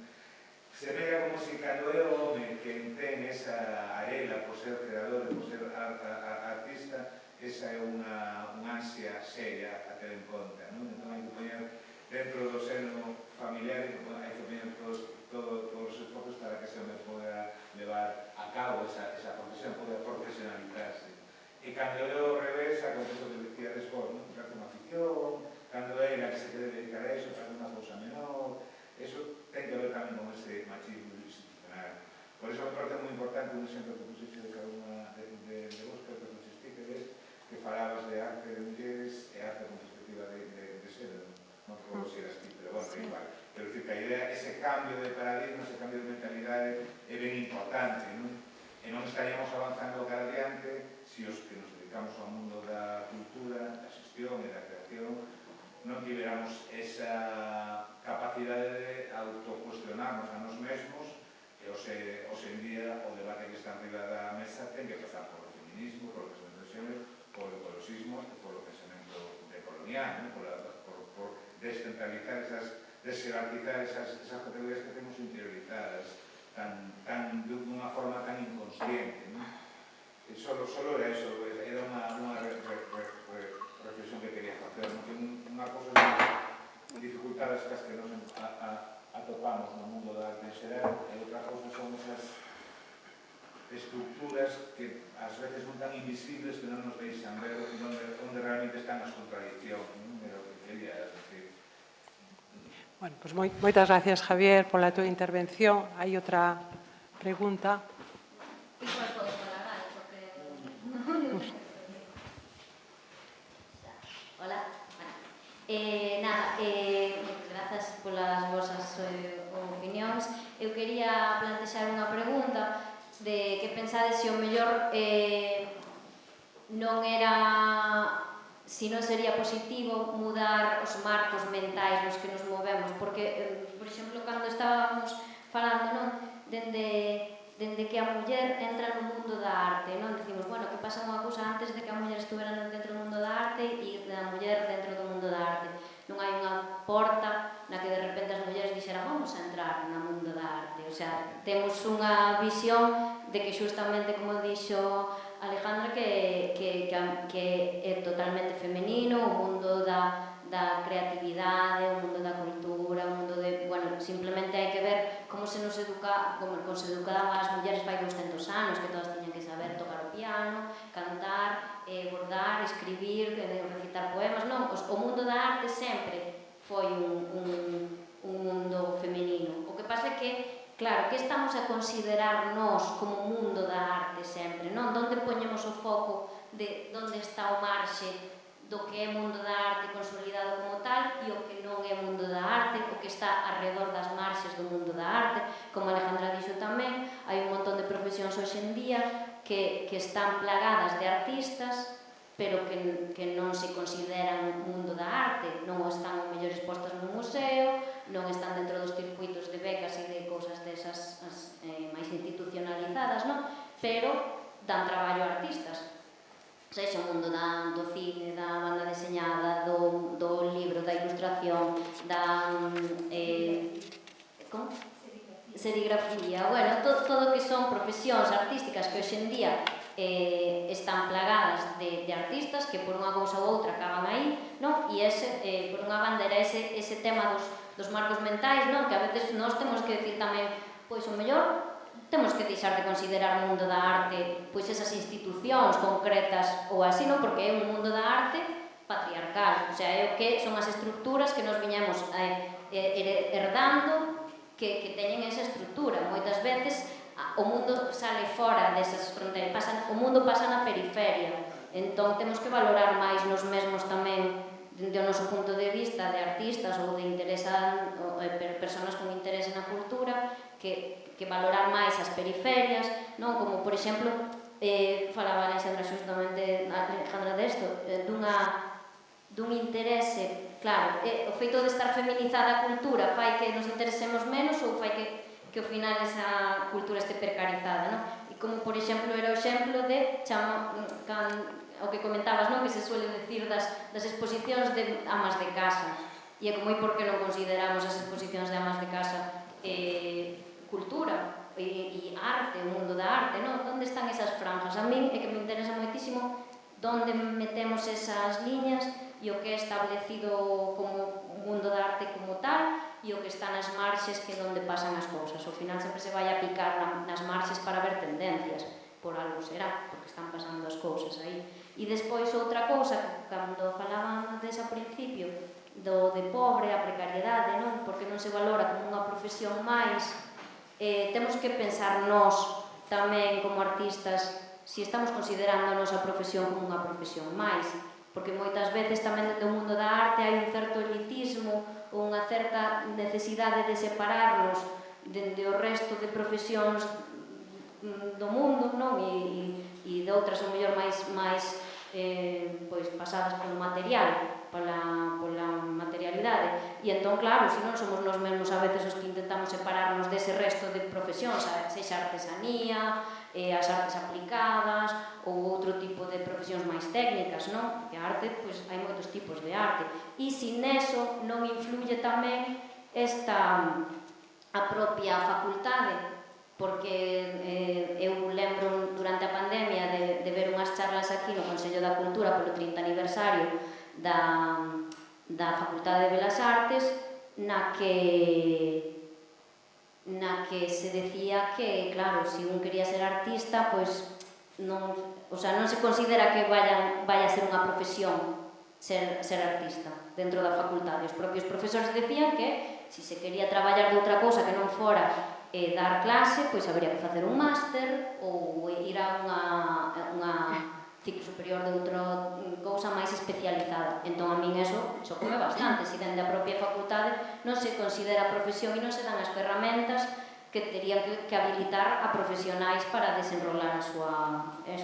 E nada máis que despois simplemente poñer en valor a rúa, porque eu vivo da arte, precariamente, como todas, pero vivo da arte e gracias a expor na rúa, que non se considera un recurso artístico, como me decía Alejandra, que hai moitos recursos artísticos que poderían visibilizarse máis. Bueno, gracias. Bueno, creo que por alusións, Alejandra e Mónica. Wow, que non sei por onde empezar a responder. Pero sí, estou completamente de acordo que desde a propia facultade, pois como... Claro, sí que é certo que xa desde a propia facultade nos din que non imos vivir da arte, que imos traballar ou no deseño, ou na publicidade, ou na docencia, etc. E que a arte vai ser pouco a ver, porque tamén é unha visión realista, porque canta xente vive da arte, e máis sendo nova. Hai persoas que, ao mellor, con 50 anos xa teñen unha traxectoria e ven que van conseguindo. Pero sí que é verdade que, como dixen aquí ao principio, pois falta apoio para que nos profesionalicemos e incluso para crear un tecido forte de artistas en Galicia.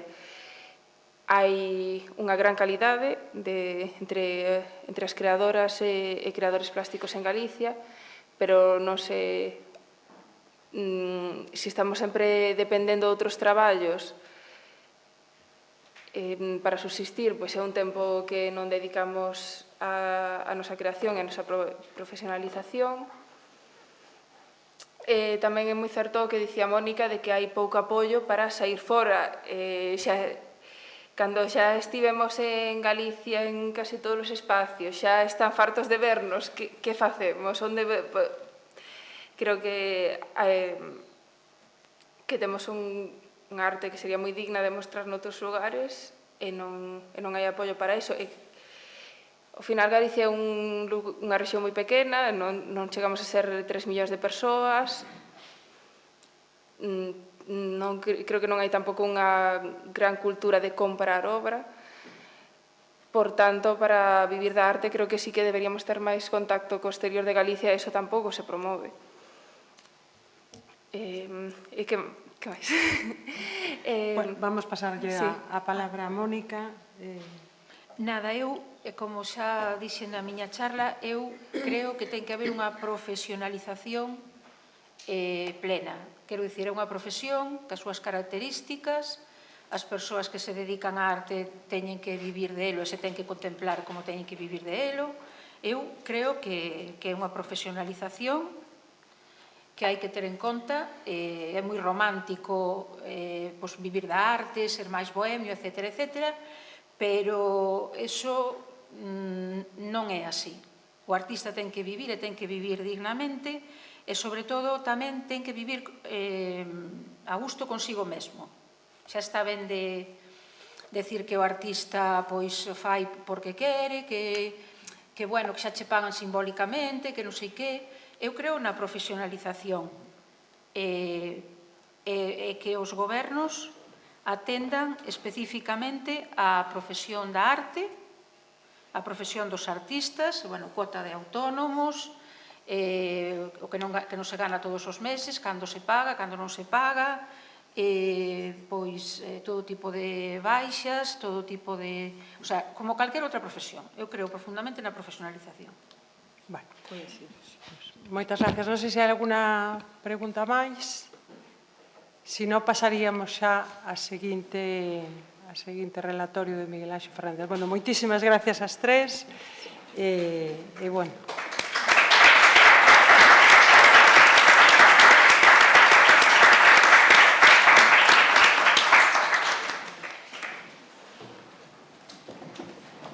Os quedades aí, non?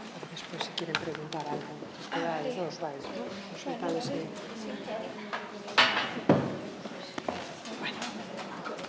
Nada, gracias a vosotros.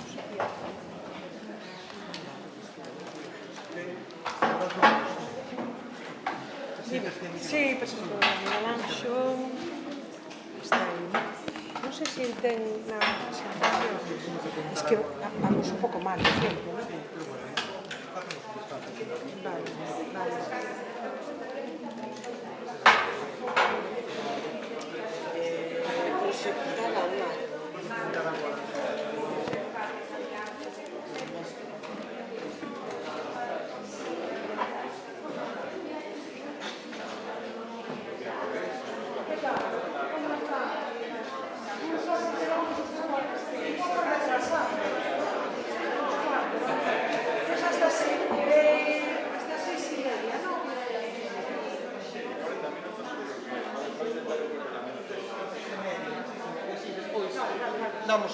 Damos 5 minutos de descanso e xa está.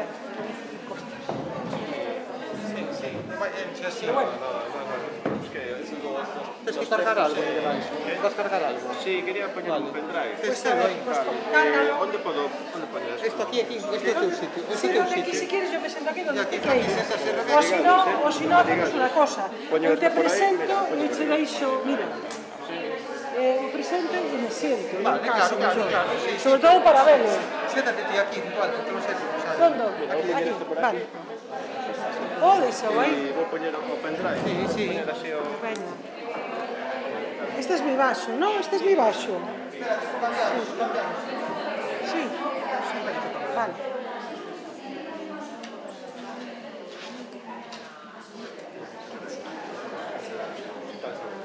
Coloco por aquí. Sí, te digo. Igual o PDF, ¿no? PDF o... Sí, da igual, sí. Vale, entonces podemos quitar el pendrive. Sí. No.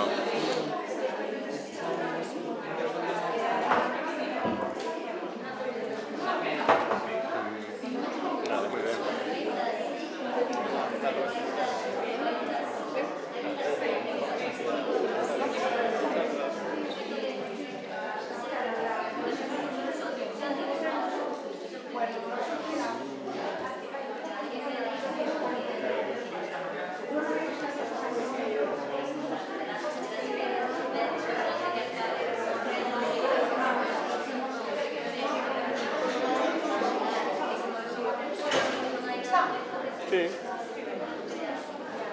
Tengo aquí? Vale.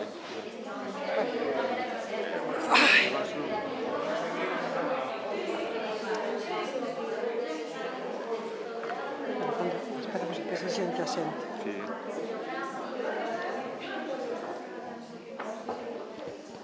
Bueno, pois continuamos logo co relatorio de Miguel Anxo Rodríguez. Miguel Anxo Rodríguez é profesor da Universidade de Santiago de Compostela e é especialista en arte contemporáneo e teoría da arte. Ben, as súas investigacións enmárcanse na historia social da arte da segunda metade do século XX e, dentro deste marco cronolóxico, desenvolveu traballos sobre escultura contemporánea, as institucións de formación artística e as relacións entre arte, ideoloxía e políticas culturais.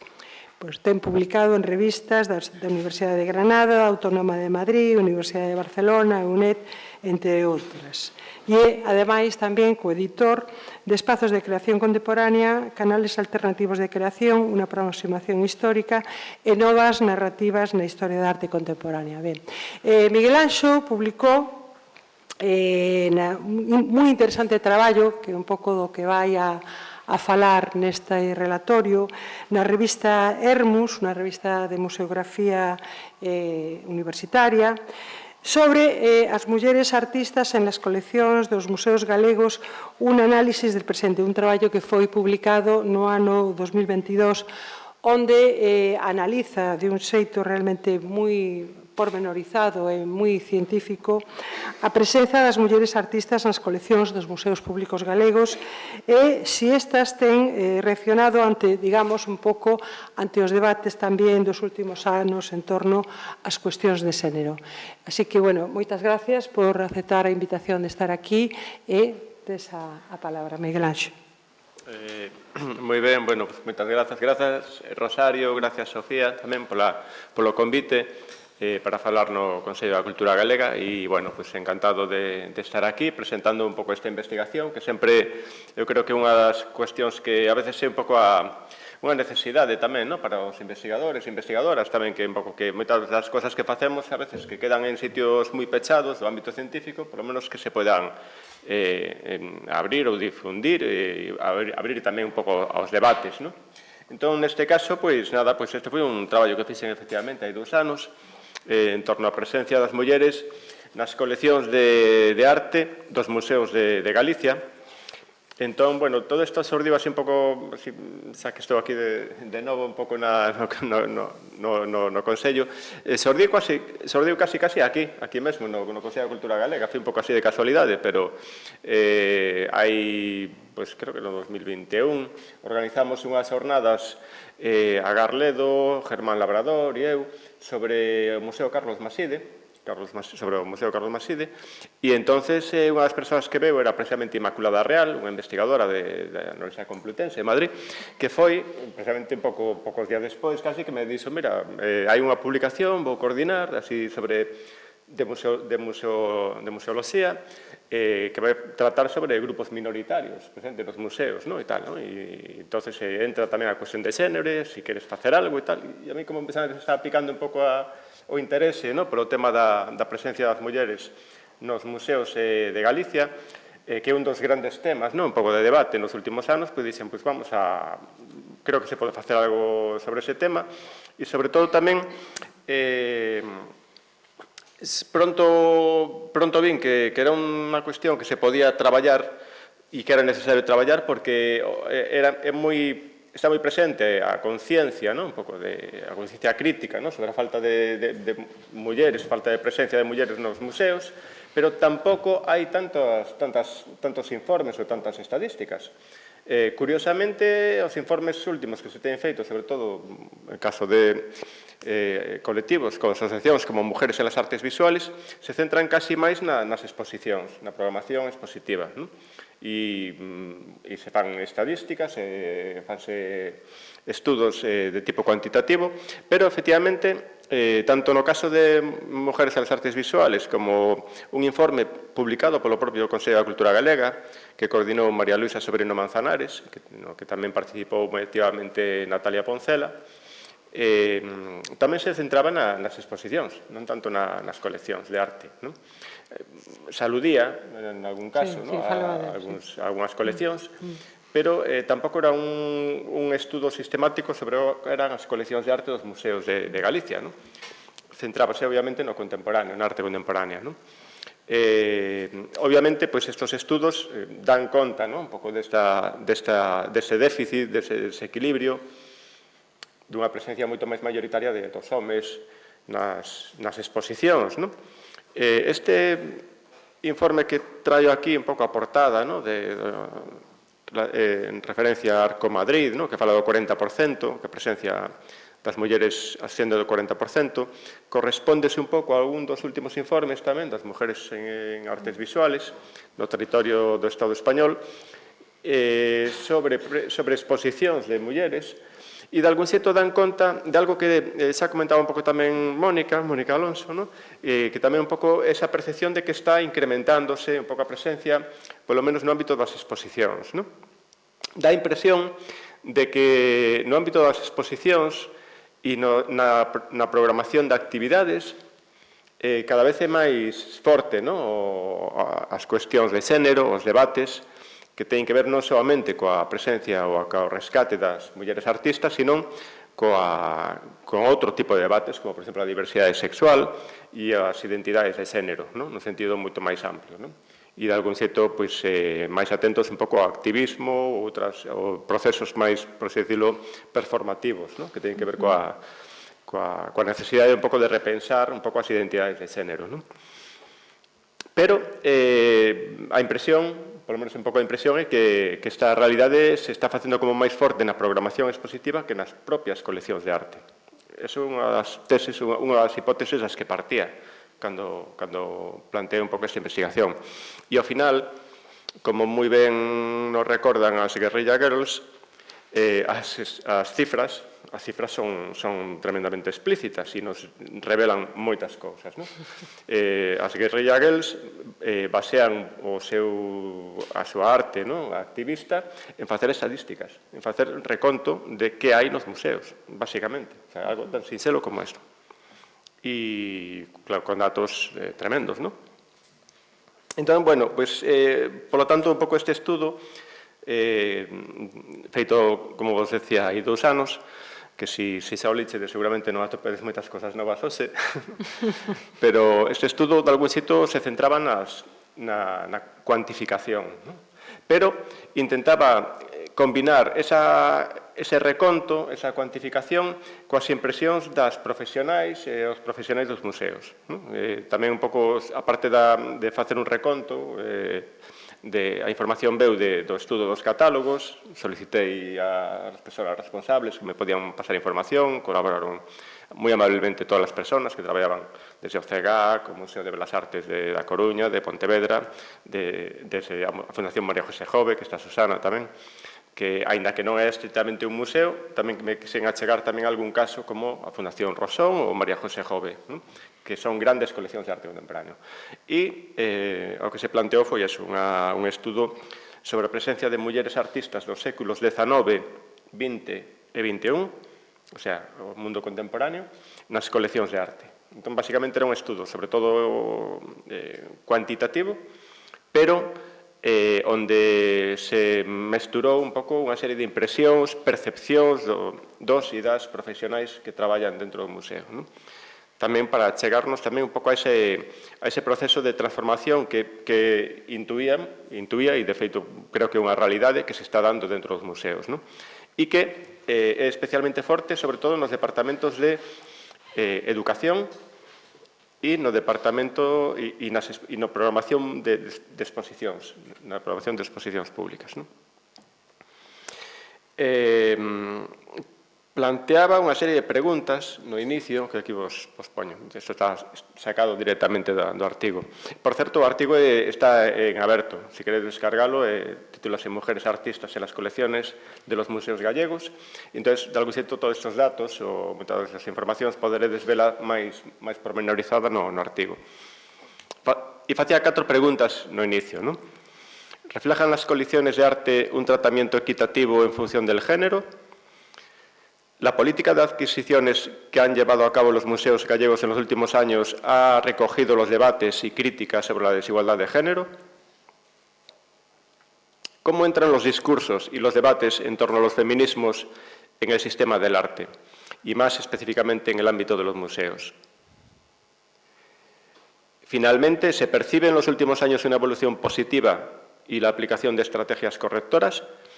O sea, son unha serie de preguntas que, como vedes, van dirixidas por un lado á cuestión da cantidade, da correlación do xénero masculino e femenino, e por outro lado a cuestión de se está habendo evolución, de se está habendo unha evolución positiva, non?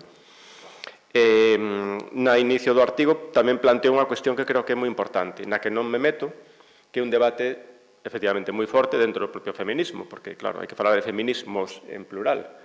E obviamente, esta presencia, ¿no?, de que todos sabemos, que todos coñecemos, de grandes exposicións centradas na cuestión de xénero dos últimos anos, tamén revelan un pouco a existencia tamén de outro debate, que é precisamente o tema das identidades de xénero, ¿no? A cuestión de decir, bueno, que de algún xeito plantea deixar un pouco ao marxe tamén esa atención exclusiva á proporción, ¿no?, de homes e mulleres, ¿no? Pouco despois de que saíra o informe coordinado por Marisa Sobrino do Consello da Cultura Galega sobre as mulleres nas artes plásticas en Galicia, pouco despois coincidiron no Marco de Vigo 2 exposicións centradas na temática de xénero, que unha era Mulleres no silencio, que coordinou Rosario Sarmiento, que facía unha indagación en profundidade para rescatar nomes de mulleres artistas que foran esquecidas, sobre todo na primeira parte do franquismo, na primeira metade do franquismo, rescatando un material interesantísimo de artistas que foran esquecidas. E a vez estaba a exposición de Alén dos xéneros, que comentaba Alejandra antes, e Celeste, creo, comentaba, Celeste, que planteaba precisamente a exposición de Ángela Caramés, que planteaba un outro debate, o debate sobre estrategias dentro do feminismo que subvirten de algún xeito esa división, esa clasificación binaria dos xéneros. O que planteaba tamén de xeito moi interesante a exposición de Ángela Caramés, de Alén dos xéneros, isto que se comentou, que comentou unha persona do público, non sei como te chamas, que non sei como... Iria, efectivamente, sobre decir, bueno, que tipo de materiais consideramos como artísticos tamén, non?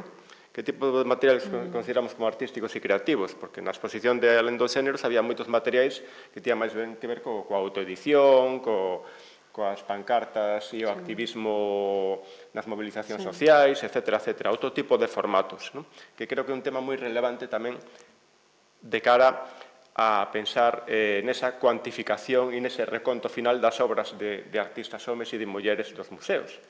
Seguramente é unha cuestión para abordar tamén de cara a que vai a adquirir o museo, que debe adquirir o museo. Bueno, en todo caso, deixei un pouco de lado esas cuestións, pero púsenas un pouco no inicio do artigo porque considero que son relevantes, non? É dicir, bueno, vamos a centrarnos nun dos grandes obxectivos da loita feminista, que é o tema da representatividade. Pero hai outros temas moi importantes que non van a ser tratados e que están aí, non? E que están aí, obviamente. Pois esa coincidencia, pouco despois de emitirse o informe do Consello da Cultura Galega desas 2 exposicións no Marco de Vigo, seguramente tamén fai pensar que as institucións sí que están reaccionando, non? Sí que están empezando a reaccionar. A cuestión é ver como reaccionan, non? Facendo un pouco un repaso, no estudo centreime nos museos públicos, aínda que tamén entraba o Museo Carlos Maside, que neses anos ainda estaba pechado. No ano que fixen o traballo, hai 2 anos, ainda estaba pechado. Ahora sigue pechado. E entonces, a ver que pasa. Abre un día. Abre un día, sí, efectivamente. Sí, efectivamente. Creí que estaba pechado todos os días. Bueno, Claro. disculpa. Sí. Pois o caso é que centréme nos museos públicos de Galicia e tamén achegueime ao Museo Carlos Maside pola súa trascendencia un pouco como proxecto, o primeiro Museo de Arte Contemporáneo de Galicia e dos primeiros de España, un dos primeiros de España tamén, e con unha gran colección de arte e tal. Un dos primeiros apartados que abordei son os museos provinciais e municipais. Museos provinciais e municipais, o Museo de Belas Artes na Coruña, o de Lugo, o Museo Quiñones de León en Vigo, non? Que son museos que naceron máis ou menos nos mesmos anos, nas décadas 1920 e 30.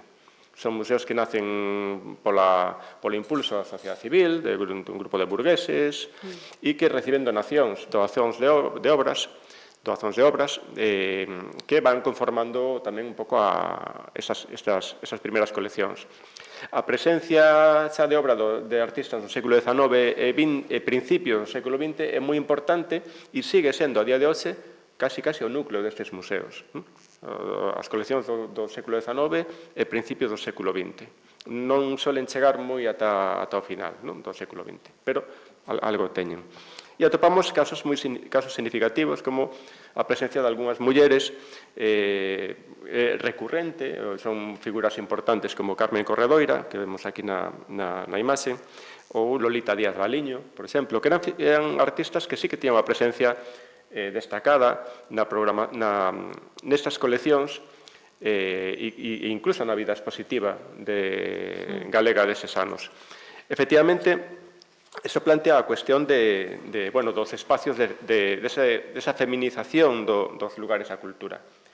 Era bastante habitual ver esta presencia de mulleres artistas en espazos expositivos, aínda que logo as críticas fosen, efectivamente, como un pouco condescendientes e un pouco como dicindo, bueno, pero estaban aí e estaban nas exposicións regionais e conformaron un pouco parte das coleccións dos museos desde o principio, non? A veces, como no caso da propia Carmen Corredoira, primeiro con doazóns de obras que logo serían adquiridas polo museo. Pasou no Quiñones de León, no Museo de Vigo. Donou unha obra, deixou en depósito e, ao final, a principios dos anos 40, o museo comproulla. Bueno, Carmen Corredoira, como moi ben sabe Rosario Sarmiento, noutra das súas exposicións, noutras das exposicións nas que indagou un pouco na historia das mulleres artistas, foi entrevistada a principios dos anos 40 e destacaba Carmen Corredoira precisamente a importancia de ter un contexto familiar propicio para a súa formación. Puido formarse porque na familia tiña un contexto favorable que valoraba as artes. Entón, puido ir pronto a clases de pintura e logo acabaría incluso exercendo de profesora en artes, na Escola de Artes, na Coruña. Na Escola de Artes na Coruña. É un caso interesantísimo e que de algún xeito tamén reflexa moito esa evolución que fixeron moitas persoas, non só mulleres, tamén artistas, nesta época, os que quedaron, ou as que quedaron, cando foi da Guerra Civil, de pasar dunha sintonía ao Seminario de Estudos Galegos e aos círculos galeguistas a ter que asumir a nova realidade e integrarse nas estruturas institucionais da educación da Galicia do franquismo, porque logo integraríase na Academia de Belas Artes, de feito, e foi profesora na Escola de Artes. De algún xeito, é un distanciamento, obviamente, dos ideais que amosaba nos anos 20 ou 30, pero obviamente porque as propias condicións tamén condicionan moito.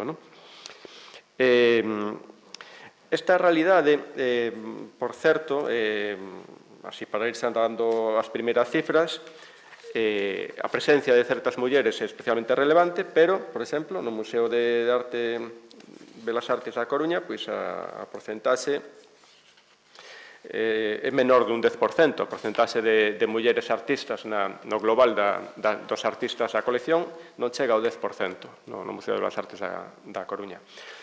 Outros museos, como o Museo de Pontevedra, de novo, teñen unha historia tamén moi semellante, empezan tamén nos anos 20, a partir do impulso da burguesía, das forzas vivas un pouco, da burguesía da cidade, e amosa de novo un problema que o propio director, cando fixen o estudo, José Manuel Rey,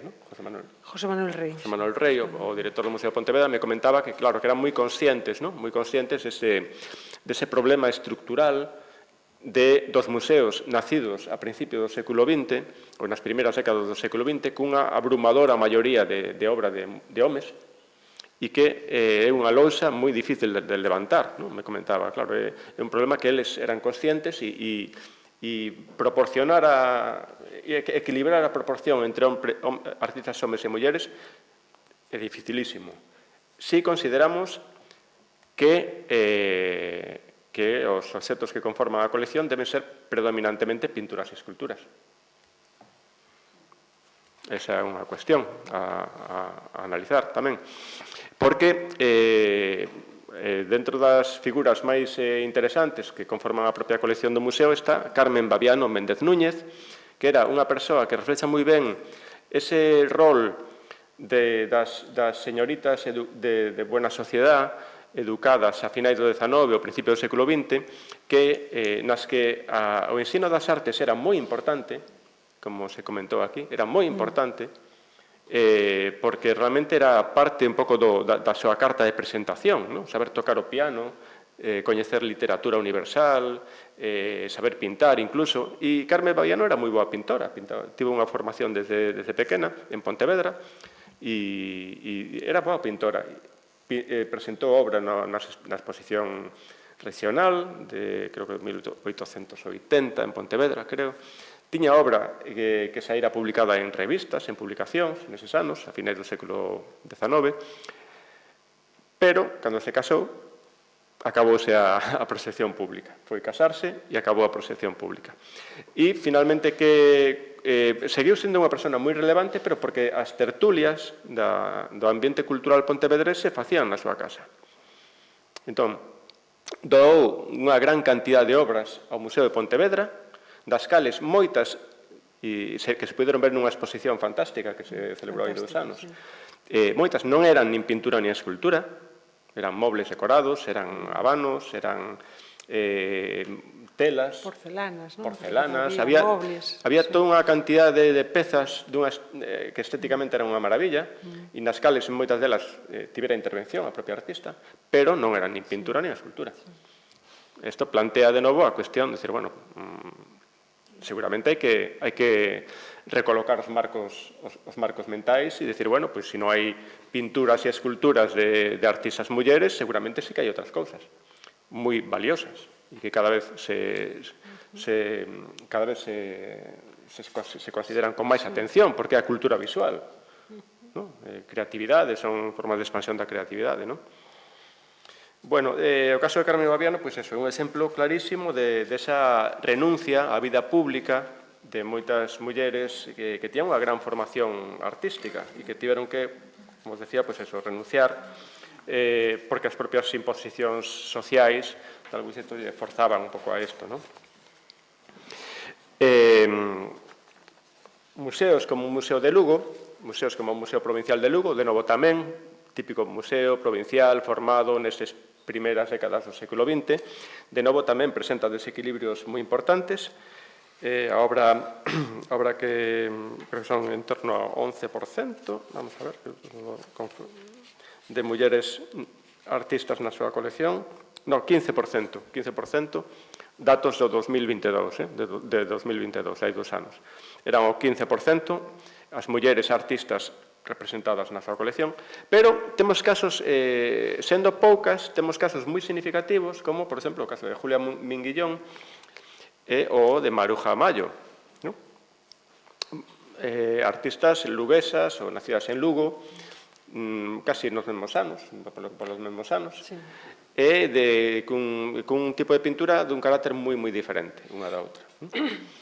O caso de Julia Minguillón, temos esta obra que non é da colección do Museo de Lugo, é da colección do Museo do Reina Sofía, é da colección do Reina Sofía, están, bueno, creo que están intentando por agora conseguindo que quede a obra en Lugo, e que é unha das obras máis significativas tamén un pouco da pintura destes anos, porque reflexa moi ben ese clima un pouco da posguerra, non? Bueno, esta pintura é especialmente interesante e é importante que este en Lugo, de feito, porque reflexa un pouco esa realidade das mulleres que se dedicaban ao ensino e as mulleres que se dedicaban á pintura. Julia Minguillón pudo desenvolver unha actividade intensa dedicada á pintura, en pleno posfranquismo. A veces temos moitos tópicos en relación con esa época ou a relación do franquismo coas artes e a veces sorprende que a presencia de mulleres pintoras era máis habitual do que pensamos. Esta obra, de feito, foi a que levou a primeira medalla de ouro na Bienal na Exposición Nacional de Belas Artes despois de acabar a Guerra Civil. Foi unha muller quen levou a medalla de ouro. Obviamente unha pintura realista, o tono, obviamente, non era de vanguarda, obviamente, non? Pero sorprende precisamente que esa medalla, esa primeira medalla, a medalla de ouro, se lle concedera a unha muller, non? Por unha representación dunha muller traballando. Tamén, non? En pleno franquismo. Eu teño unha teoría, que puse un pouco, unha hipótese, perdón, que puse no artigo, e é que, bueno, por un lado, a realidade por exemplo, das mulleres pintoras era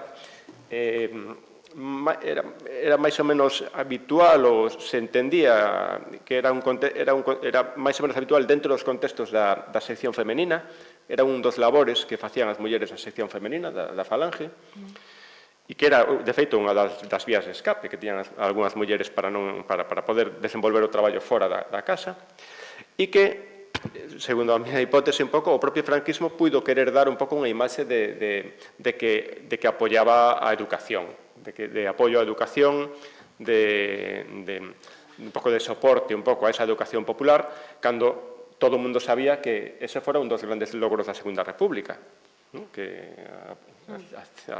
a imaxe típica do pabellón español da Segunda República coas fotomontaxes de Josep Renau da educación do ano 37, exhibía un pouco os logros da Segunda República na instrucción popular, na extensión da educación, sobre todo nos ámbitos rurais. Pudo ser un pouco tamén, creo que pode ser pudo ter algo de influencia tamén, un pouco unha especie de intentar proxectar unha imaxe de que o franquismo tamén apoiaba a educación. Bueno, en todo caso, sería outro dos exemplos un pouco de incorporación de mulleres que de algún xeito tamén eran coñecidas ou bastante coñecidas no ambiente cultural do Lugo da posguerra e que son artistas que puderon ter unha importancia grande neses anos, pero que no reconto global sigue conformando un pouco esa minoría do 15% de mulleres na colección do museo. Tamén na propio Museo de Lugo, outra das importantes figuras femininas representadas era Maruja Mayo, que todos sabemos que tivo unha relación con Galicia bastante esporádica, porque tamén realmente desenvolveu a maior parte da súa carreira fora, pero efectivamente que sí que varias das obras que están no Museo de Lugo foron, de feito, doadas pola propia artista, porque gozou dunha bolsa de estudos da Deputación de Lugo, que foi a que lle permitiu ir a Madrid a estudar, de feito. Entón, algunhas das obras son de evolución, por así decirlo, dese... Non sei por que está roto isto, está como partido. Está partido. Sí, non sei como... Bueno, quedou mal así a conversión, igual o PDF ou así. Bueno, hai algunhas obras, non demasiadas, pero o que puideron conseguir. O caso é que, e así xa un pouco me ia adentrando nos museos de arte contemporánea, Maruja Mayo tamén me sirve para, un pouco como exemplo da presencia das mulleres en museos xa que se van ir orientando cara a arte contemporánea, como era o Museo Carlos Maside, un museo promovido por Luis Seoane e Díaz Pardo, e que se creou no ano 70, no 1970. Un museo dunha trascendencia histórica tremenda, que creo que canto máis pasan os anos, máis importancia se ten que dar, porque realmente foi pioneiro en todos os sentidos, especialmente o tema da recuperación da memoria histórica, en pleno franquismo, o labor de Díaz Pardo e Luis Oane foi impresionante, pero nos atopamos con as cifras de artistas mulleres moi pequenas. Curiosamente, sorprende un pouco facendo o reconto, poden facer o reconto antes de ter acceso un pouco ao catálogo oficial da Xunta, que fixo a Xunta, cando empezou o proceso de incoación do BIC. E a partir dos estudos de Inmaculada Real, precisamente do libro de Inmaculada Real sobre o Museo Carlos Maside, atopamos que ten un 8% solo de mulleres artistas. E é curioso porque figuras como Maruja Mayo e como Julia Minguillón non teñen especial protagonismo no Museo Carlos Maside e incluso no primeiro folleto que editaron no ano 70, presentando a obra da colección Carlos Maside, non lle dan demasiado espacio nin a Maruja Mayo nin a Julia Minguillón. Seguramente tamén ten que ver por cuestións ideolóxicas tamén. Quero dicir, Julia Minguillón por cuestións ideolóxicas, claramente, porque tiña bastante relación co ambiente da Falange, cos ámbitos da Falange, e tal vez Maruja Mayo porque tamén estaba moi desconectada neses anos, moi afastada dos núcleos culturais galeguistas, que eran, ao final, os que forneceron a principal, o núcleo da colección do Carlos Maside, que eran os núcleos do galeguismo, moito del que se exiliara. E Maruja Mayo nunca estivo moi involucrada nos círculos galeguistas, especialmente cando se marchou a América. Tal vez por eso non fixera un especial esforzo en achegarse máis a súa figura. Pode ser un dos motivos. Este é un pouco o resumo a táboa na que fago un pouco o resumo da presencia, da porcentaxe das mulleres según a investigación que fixen.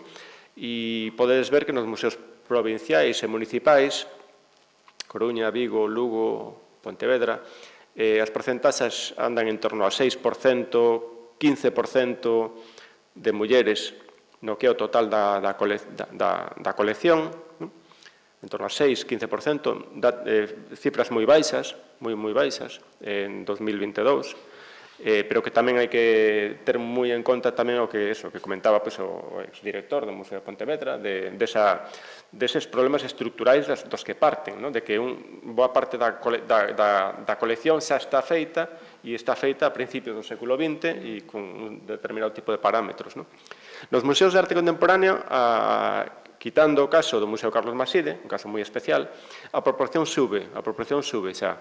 O CEGAC é o que tiña unha proporción maior neste ano, polo menos no 2022, agora mesmo habería que refacer seguramente as contas, pero no 2022 era o 29%, casi chegaba ao 30% do Museo Carlos Maside, e logo tiña tamén unha presencia importante na Fundación Rosón de Arte Contemporáneo, de Carlos Rosón, o 25%. De algún xeito destacan sobre o que é o resto dos museos, pero, efectivamente, seguimos vendo que aínda hai moito que facer, moito que correxir.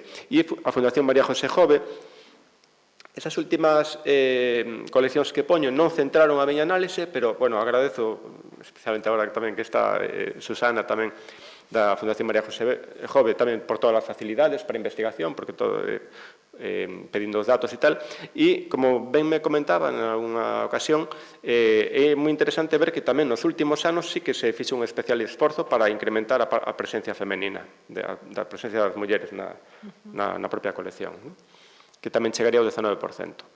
Claramente se ve que a conformación das coleccións que xa naceron como coleccións de arte contemporáneo, obviamente, está casa máis, un pouco a presencia maior. Non sei como vamos de tempo. Vamos ben. Sí, vamos ben. Vale. A 6:30 podemos... Ben. 10 minutos. Vale, perfecto, moi ben. Pois, os museos de arte contemporánea, por lo tanto, a presencia xa se empeza a ver máis importante, a presencia de artistas mulleres, pero, efectivamente, con moito traballo aínda que facer. Nos últimos anos, algunhas exposicións tiraron do carro, E de algunhas exposicións realmente permitiron incrementar tamén un pouco as coleccións as obras de artistas mulleres. É o caso, por exemplo, de dúas exposicións, e hai que falar precisamente de como Galicia foi pioneira, de algún xeito, no territorio español, non? A periferia, que se comentaba aquí antes, non? A veces a periferia vai por diante. E iso comenta Patricia Mallallo e Olga Fernández, o comentan no texto de Genealogías feministas del arte, a exposición do MUSAC. Algúnas das principais exposicións de temática de xénero feitas en España a principios do século XXI, na primeira década do século XXI, se fixeron non en Madrid nin en Barcelona, sino en Valencia, en Galicia e no País Vasco, en Andalucía tamén, non? Exposicións como Radicais Libres, de Xosé Manuel Buxán, no Auditorio de Galicia. A Batalla dos Xéneros, de Juan Vicente Aliaga, no CEGAC, no 2007, creo que foi. Radicais Libres, creo que foi 2 anos antes, creo, en 2005, creo que recordar. Despois, en todas partes, Política de la Diversidade Sexual, 2009, ¿no? 2009. Algúnas das exposicións tiraron do carro e permitiron que entrara obra, como por exemplo da brasileira Ana María Maiolino, que está na colección CEGAC, unha artista brasileira, que foi unha das artistas que se expuso na exposición A Batalla dos Xéneros, que foi unha exposición moi ambiciosa, que abordou esas orixes da arte feminista e posicionada e activista dos anos 70 a nivel español e internacional, planteando un diálogo moi interesante entre o contexto español e o contexto internacional, e unha exposición que, aparte, que contribuiu moito na recuperación de figuras como Esther Ferrer, Fina Miralles, incluso Juan Hidalgo, artistas que por eses anos estaban empezando a ser obxecto de interés e esa exposición foi moi importante para darlles visibilidade. E puderon entrar na colección do CEGAC tamén algunhas destas obras. É moi importante destacar, polo tanto, ese papel un pouco de cuña que fixeron as exposicións, a programación expositiva, desde este cambio de século, sobre todo, de finais dos 90, principios dos 2000, foi un pouco unha cuña que permitiu que os propios discursos e as narrativas dos museos se foran achegando ou asimilando un pouco foran estos debates que se ordían e esta presión social en torno á necesidade de rescatar figuras de mulleres, pero de atender tamén as loitas feministas en todos os seus sentidos. O Departamento de Educación, en moitos casos, foi aínda máis pioneiro, casi. Moitas veces o Departamento de Educación dos museos foi unha das vías nas que entrou esa renovación. Desde o propio Museo de Pontevedra me comentaban, dicían que aquí realmente empezamos a facer itinerarios, rutas pola colección, dosieres pedagóxicos enfocados á cuestión de xénero, porque a propia xente non lo pedía, especialmente os colexios, especialmente os centros educativos, cando veñen a facer as visitas, nos preguntan, e as mulleres? A propia sociedade civil, polo xeral, é a que tira do carro, casi sempre. E as institucións se van adaptando, mellor ou peor, pero se van adaptando.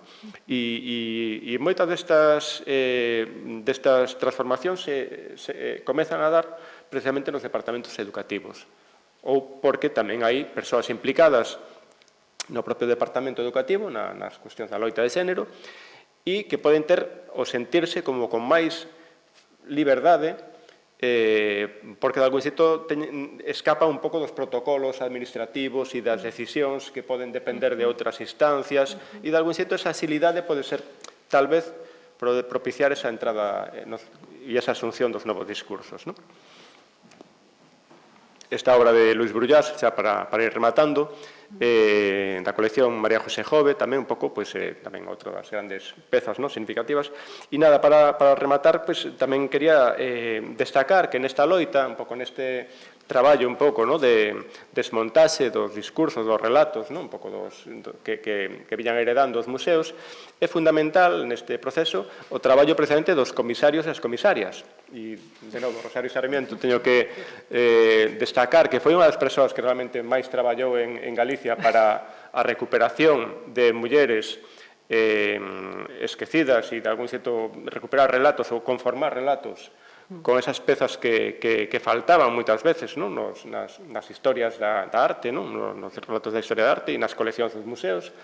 Esta investigación, porque é investigación, ainda que este feita fora do museo ou da academia, é investigación seria, é un dos valores que está facendo de algún xeito que tirar do carro e remodelar os discursos da historia. Eu sempre digo, eu son historiador de arte, sempre digo, non hai unha historia de arte. Cada vez que se dice, é que a historia di isto, a historia de arte é así, é asá, é que non hai unha historia de arte. A historia está continuamente nun proceso de debate, de transformación. E moitas veces, gracias ás iniciativas que se fan fora da academia, se volven os ollos cara a outros ámbitos e se teñen que renovar os discursos, e se acaba renovando os discursos. Entonces, Rosario Sarmiento, Xosé Manuel Buxán, coa exposición pioneira sobre xénero, Radicais Libres, foi dunha radicalidade tremenda para o contexto galego da época e español, por esa búsqueda un pouco dentro do ámbito do colectivo LGTBI, cultura queer, un pouco, e de algún xeito, tivo unha trascendencia moi importante esa exposición. Ou outros comisarios como Olveira ou Manuel Segade, que tamén no tempo no que estiveron na dirección do CEGAC, Manuel Olveira tamén tivo un impulso moi claro para o tema dirixido ás temáticas de xénero, que logo continuaría Manuel Segade en Móstoles e agora supónse que no Reina Sofía tamén. Pero, sobre todo, creo que hai que destacar tamén ese papel, a parte da presencia ou da porcentaxe de obra das mulleres artistas nos museos, hai que destacar esa reelaboración das narrativas que saen moitas veces dos departamentos de educación e de certas figuras, especialmente comisarios de exposicións, que son os que están renovando relatos e proporcionando eso, aportando novos relatos aos propios museos. E, de algún xeito, un pouco ese é un pouco o gran reto que un pouco queda por diante. Ese reto é que vayan como máis acompasados a política de adquisicións e aos programas dos museos. Porque tamén un pouco os resultados un pouco deste estudo tamén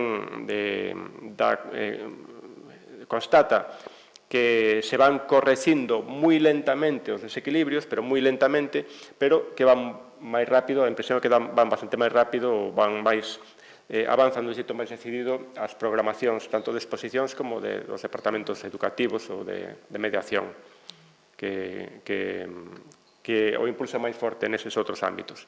Vanse correxindo, parece que os datos parece que indican que sí, que se está adquirindo cada vez máis obra de artistas mulleres, pero non o suficiente.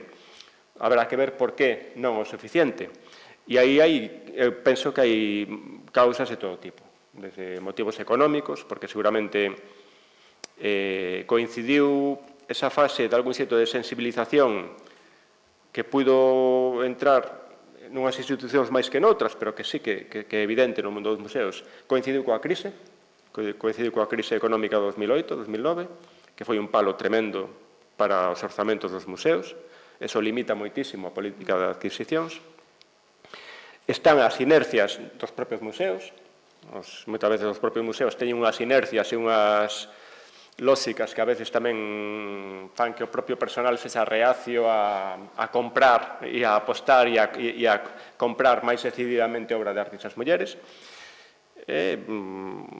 Non sei, máis factores que seguro que se me escapan. Pero bueno, pues nada, isto era un pouco a presentación e nada, o resume e nada, pues logo espero que fose de interese e se queredes ver o artigo, se pode descargar así para ver un pouco con máis detalle tamén. Bueno, Miguel Anxo, moitísimas grazas pola túa ponencia e non sei se alguén quere facer alguna pregunta, se non pasaríamos a un pequeno descanso e despois Miguel Anxo vais a incorporar a última mesa redonda, co cal tamén poderíais preguntarlle.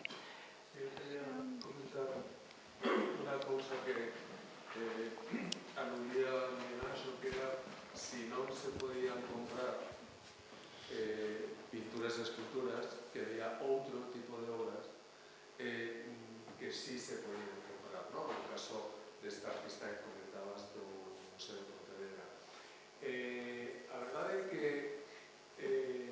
hai xa un cambio moi decisivo nos museos de que as coleccións non só teñen que conter obras de arte, sino tamén outro tipo de elementos que poden ser documentos, libros, edicións e outro tipo de obras de arte que non son nin pintura, escultura, fotografía, sino que poden ser texidos, poden ser outro tipo de cerámicas, outro tipo de traballos. É verdade que, por exemplo, nos museos públicos onde hai comisións de valoración, é moi estricto este tema de distinguir o que é unha obra de arte de outro elemento que en realidade é moi importante e decisivo para as coleccións.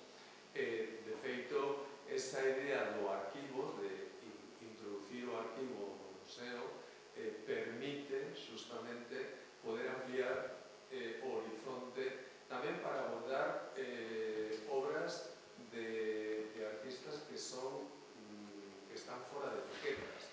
Entón, pensaba, por exemplo, un caso do século XVIII, unha pintora veneciana que é Rosalba Carriera, que é unha pintora que comenzou ten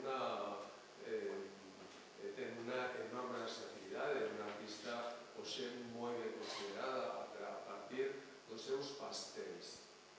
Son retratos a pastel, onde chega a unha maestría realmente importantísima. Ela acabou en Viena, pero ela comenzou pintando miniaturas de unha industria que se fixo riquísima, pintando miniaturas en tabaqueiras. No que eran as caixiñas onde os turistas do Gran Tour levaban o seu tabaco. Entón, ela facía este tipo de decoracións das tabaqueiras e foi chamada a corte de Viena precisamente a partir desta fama que ela obtivo. Es decir, a partir dun detalle que en aquel momento non era considerado gran arte, pero le abriu a porta do gran arte. E hoxe hai, por poñer un exemplo, na Galería de la Academia hai unha parede con unha escolma de unos 20 retratos al pastel que son unha maravilla.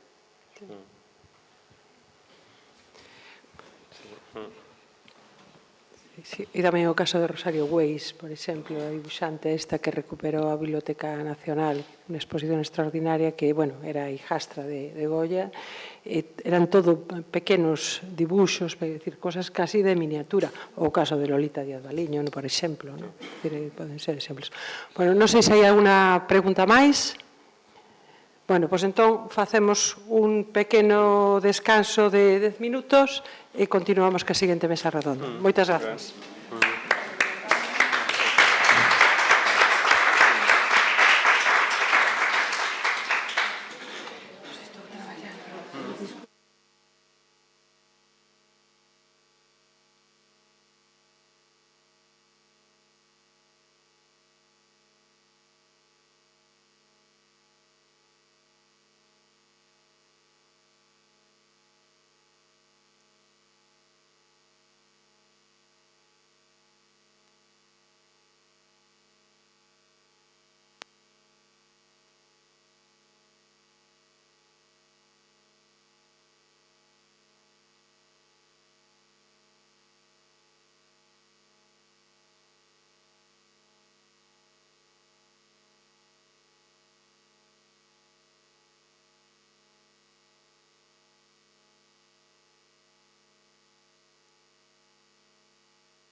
Vamos a comenzar a dar inicio á segunda mesa, que leva por título Arte, Muller e Institucións na Galicia do século XXI.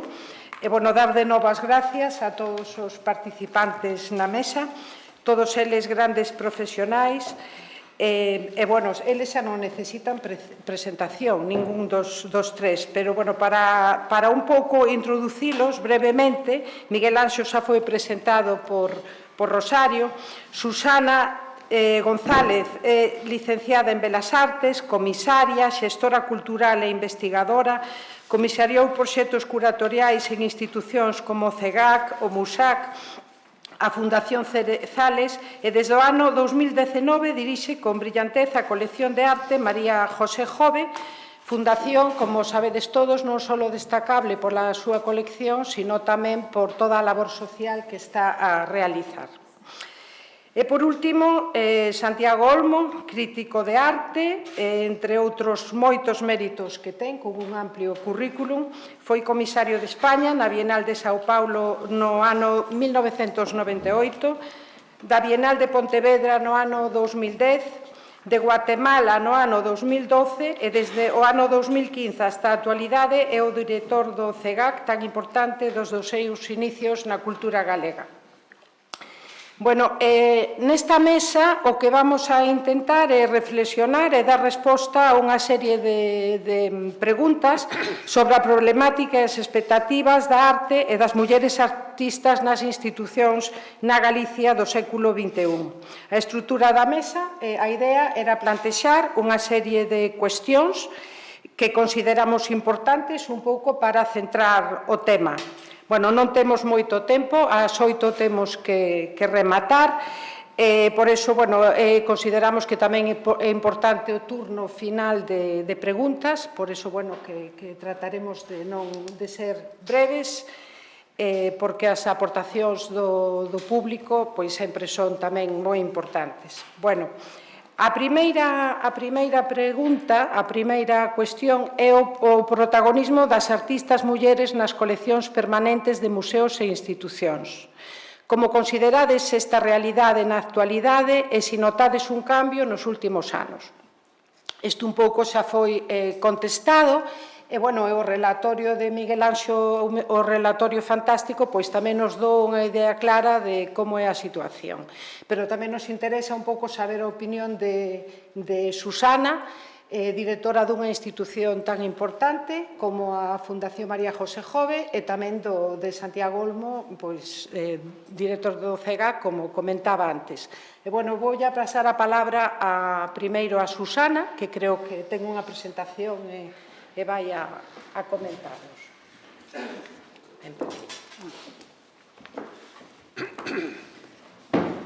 Hola, buenas tardes. Muchas gracias por la invitación, tanto al Consello como a Rosario, a Sofía. Bueno, un placer estar aquí, también con amigos y colaboradores en alguna ocasión, ¿no?, a lo largo de mi carrera. Decir que, bueno, Sofía planteaba esta pregunta, ¿no?, cómo las artistas están en las colecciones. En mi caso, y adelantaba en nuestro caso en la Fundación María José Jove, adelantaba el dato Miguel Anxo, ¿no?, estamos en torno al 20%.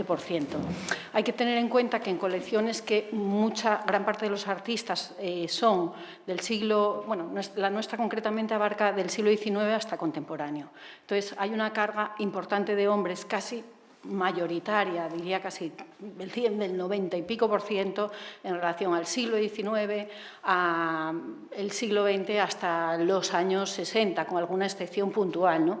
Entonces, esto un poco coincidiendo con lo que hablábamos del Museo de Pontevedra, es muy difícil remontar en cifras. Sin embargo, nuestra intención desde el primer momento, desde mi incorporación hace 5 años a la colección, era justamente ir un poco bueno, a esa equidad, ¿no?, de género dentro de la colección. Y realmente, perdonad que voy a abrir la presentación, que igual sabes tú mejor. Igual minimizamos aquí. Y ya abres la tuya. Yo creo que ya está. No sé si ya está. Aquí, ¿no? Sí, ya está. Vale.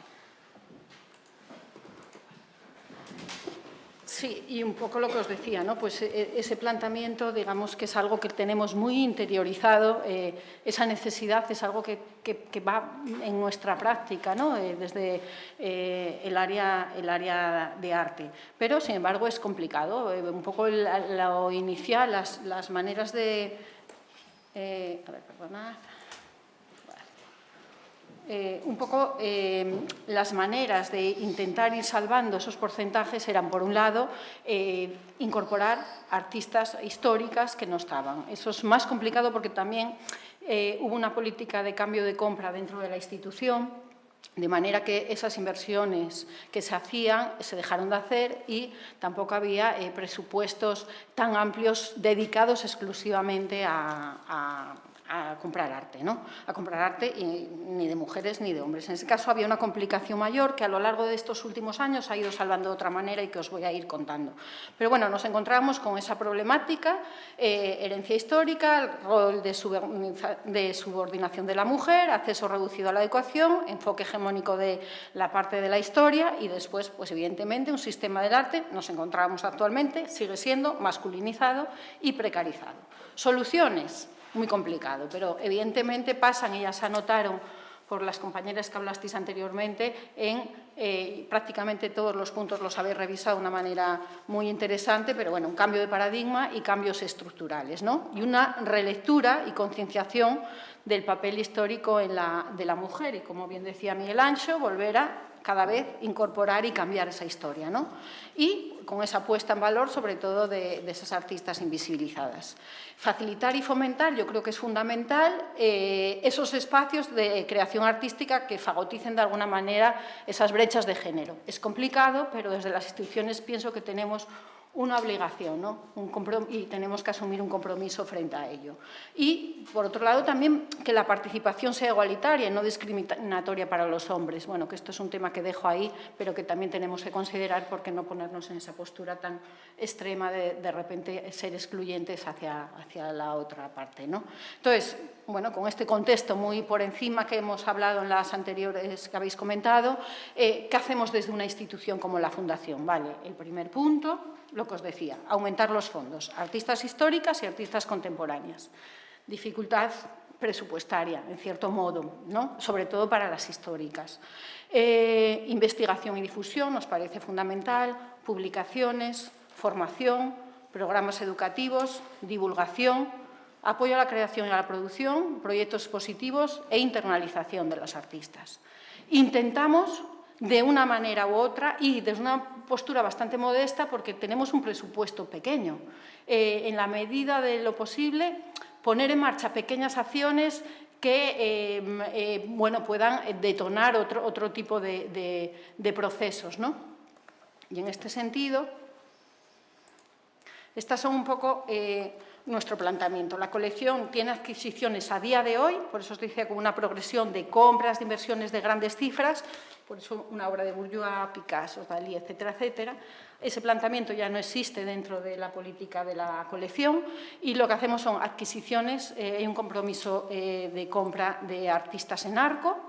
Hay becas que, bueno, las artistas están 2 años estudiando fuera, con lo cual después una de las obras sí que pasa a la colección. Apoyamos durante 2 años una beca en Basilea, ahora os voy a contar.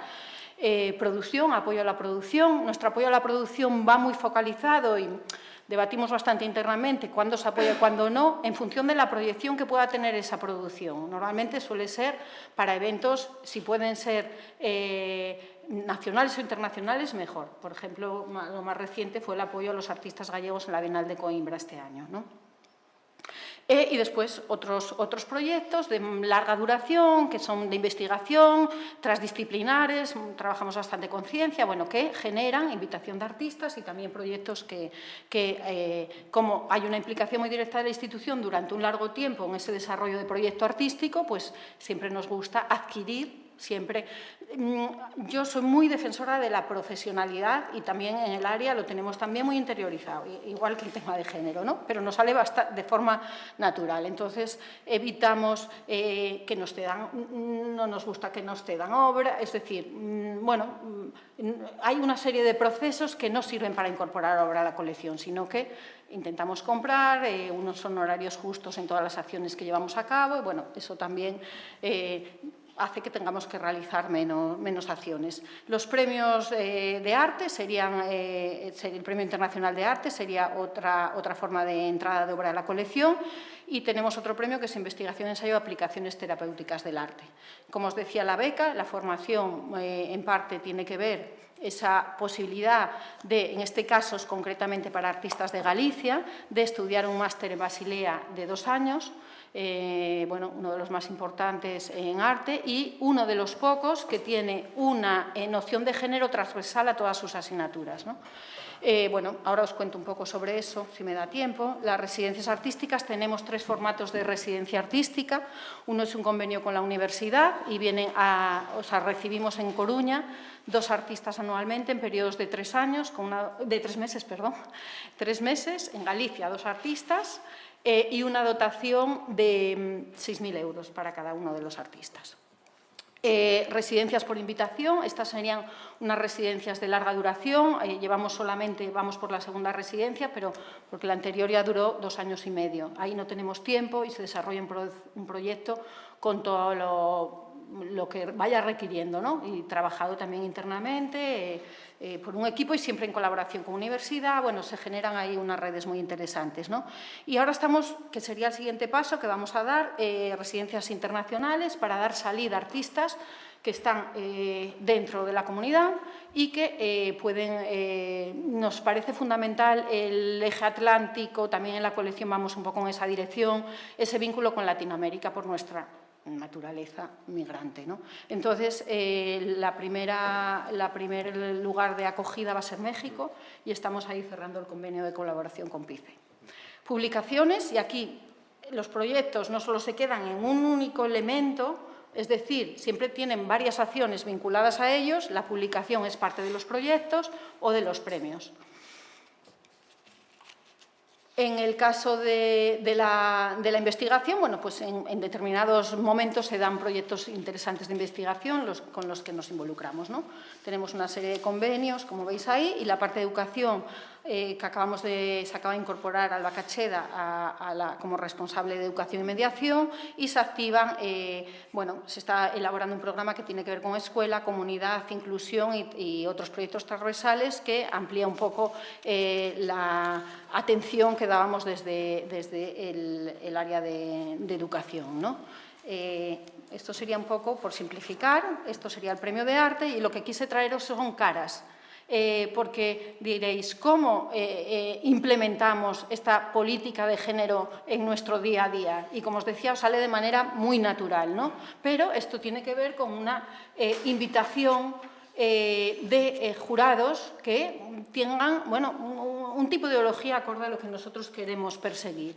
Intentamos que siempre los jurados sean internacionales, de manera que ya se generen vínculos con los artistas que participan, porque creemos firmemente en la generación de redes de trabajo, ¿no?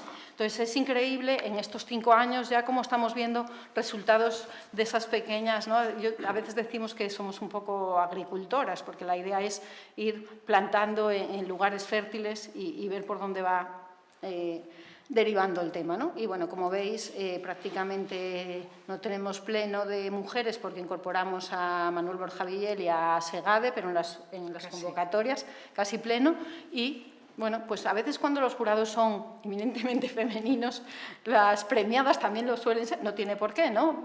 Siempre con esa premisa de no excluir, porque también sería, pero creo que viendo las caras era la forma de ponerle un poco.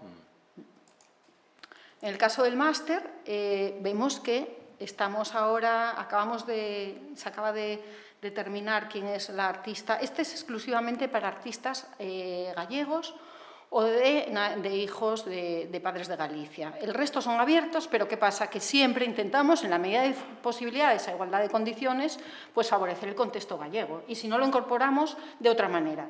Pero, en este caso, bueno, pues veis que hay llevamos 5 convocatorias, con 6 mujeres, todas mujeres que sacaron. Y he de decir que creemos desde la Fundación firmemente en el contexto cultural que tenemos en Galicia.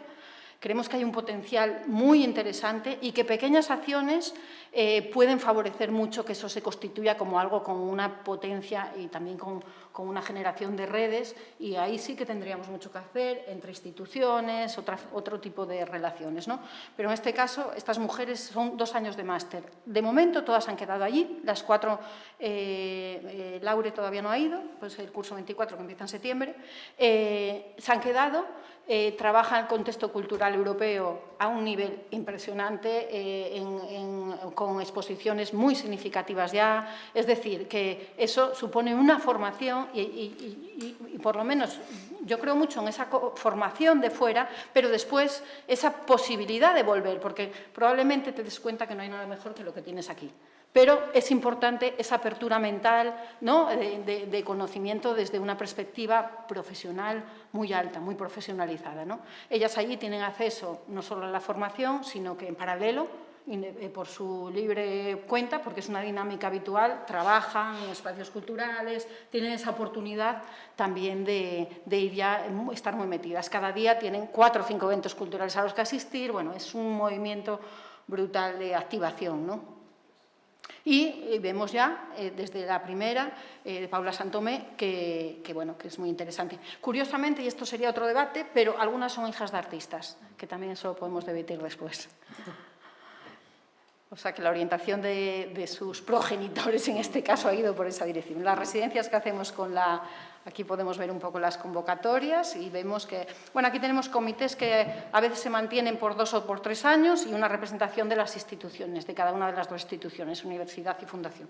Por eso me veis a mí ahí, por eso vemos a Leticia Irín, que este año ya no está, y el jurado, ¿no?, que suele ser habitualmente este. Y también está siempre con un porcentaje muy alto de mujeres en nuestros equipos de trabajo, mesas de selección, etcétera, etcétera. Esta es una performance que hizo Alejandra Pombosú. Después, la capacidad de que los proyectos que se ejecuten tengan proyección, se puedan registrar, sean herramientas de trabajo para los propios artistas. Con esta performance, ella fue está bastante, sí, creo, ¿no? Una presentación muy importante en su carrera, después, y la presentó en el Reina, y después la convocaron y hizo una performance posteriormente en el Reina. Entonces, vemos que estas pequeñas... Estas son las residencias artísticas internacionales, que también, como os decía, lo que hacemos es invitar, y diréis, ¿y por qué tenemos que traer artistas internacionales? Y aquí tenemos contexto y tal. Bueno, pues nos interesa miradas muy profesionalizadas desde fuera a cómo ven también nuestro territorio. Pero no solo hacemos que vean nuestro territorio, sino que generamos relaciones con el contexto local. Entonces, cada artista que viene en residencia internacional tiene la obligación de hacer unas residencias artísticas con artistas de Galicia, ¿no? Eso es fundamental dentro del programa. Y ahí se generan también unas redes, porque estas artistas, bueno, concretamente Irene Koppelman, que yo creo que Leticia vio el proyecto, ¿no?, en Cerezales, porque acabó en un proyecto expositivo en Cerezales. Ella hizo un proyecto sobre el SIL. Hicimos un convenio de colaboración con Cerezales porque el SIL nace en León, con lo cual la parte expositiva, fuimos al espacio que más nos gustaría y tenía todo el sentido, y aparte hay mucha sintonía en las formas de trabajar, y lo hicimos allí. Pero el SIL estuvo el año pasado en Basilea, en Basel, en la Feria de Arte, porque ella lo presentó en Basel. ¿Qué capacidad tenemos de también generar debate con visiones desde fuera y que proyecten al exterior nuestro territorio, ¿no? Yo creo que eso también es importante. Ximena va a venir a hacer un proyecto sobre los bosques. Ella trabaja sobre extractivismo en Perú y nos parecía muy pertinente desde esta experiencia, desde una artista que está representada en la Tate, etcétera, etcétera, un currículum brillante. Bueno, cómo nos ve, qué podemos hacer, y también ponerte en relación con artistas de aquí, que seguro que surgen sinergias, porque en el caso de Irene hizo hasta un proyecto expositivo. Entre los asistentes al taller y ella organizaron, por cierto, eran 3 mujeres y un hombre. Bueno, el proyecto expositivo no me quiero liar porque creo que me estoy pasando. Entonces ya, convocatoria de premio de ensayo, también veis que predominan las mujeres. Las publicaciones que estamos desarrollando, en su mayoría, de los 5 monográficos que tenemos en este tiempo, son 4 de mujeres. Y aquí también muy importante, también quería contar la importancia de estas publicaciones, trabajarlas con mimo y detalle e incorporar pensamiento vinculado, que muchas veces es femenino. Bueno, que enriquezcan, ¿no?, esos proyectos monográficos con ensayos, con otras aportaciones de pensamiento. Y bueno, aquí aparecen distintos encuentros que realizamos con mujeres y ya como último, en la parte educativa, por poneros un ejemplo, pero tendríamos más ejemplos porque es nuestro día a día, entonces no lo sabemos hacer de otra manera. Es una práctica que llevamos continuamente de esta manera, ¿no? Tenemos organizado para el 10 de mayo este encuentro profesional sobre educación en museos y nos dimos cuenta, pero después de hacer la programación, pero si son todas mujeres, no tenemos ni un solo hombre. O sea, que de manera, a veces surge un pouco tamén de manera moi natural. O sea, que, bueno, pues moi rápido a toda... Moitísimas gracias. A verdade é que quedounos claro que en Galicia se están facendo cousas, bueno, parabéns, porque a labor que estades facendo tes que tomar nota, porque eu creo que na colección non haya ese porcentaxe, non? Realmente sí que é importante que hai moitas mulleres en todo o que estades a facer. Este es el equipo que tenemos en el área de arte y también está Amabel, que está en la parte de educación como externa apoyando y que creo que está haciendo una tesis sobre mujeres dirigida por ti, ¿no? Mujeres de graffiti, ¿no? En callejero. Exacto, arte callejero. O sea que... Moitas gracias. Santi, cando queiras. Moi ben. Pois moitísimas gracias por esta invitación y a mí me gustaría incidir nunha relación que é realmente imprescindible, que é a relación entre programa e colección. De feito, a experiencia do 30 aniversario do CEGAC foi moi interesante porque permitiu unha pesquisa precisamente para identificar quais foron os mecanismos de adquisición ou de integración de determinadas pezas na colección. Había un paralelo imprescindible entre programación e colección. Nun sentido, especialmente, que a historia dun museo se fai a través dunha programación e queda patente na colección. En cada unha das exposicións hai produción e, de algún xeito, hai unha compra e doazón que permite precisamente poder construir ese concepto. Por lo tanto, en moitas das últimas adquisicións de artistas mulleres plantexamos precisamente ese tipo de plantexamento que é realmente unha oportunidade para poder integrar obras de artistas que non son de aquí. Por exemplo, na exposición de Sandra Gamarra chegamos a un acordo para poder facer unha adquisición de pezas pictóricas e unha doazón dunha peza escultórica dunha das vitrinas que se puideron ver na exposición da Cidade da Cultura. É importante plantexar ou visualizar realmente este binomio entre programación e colección, onde está a idea de producción, adquisición, doazón, porque son as estrategias que un museo público pode plantexar.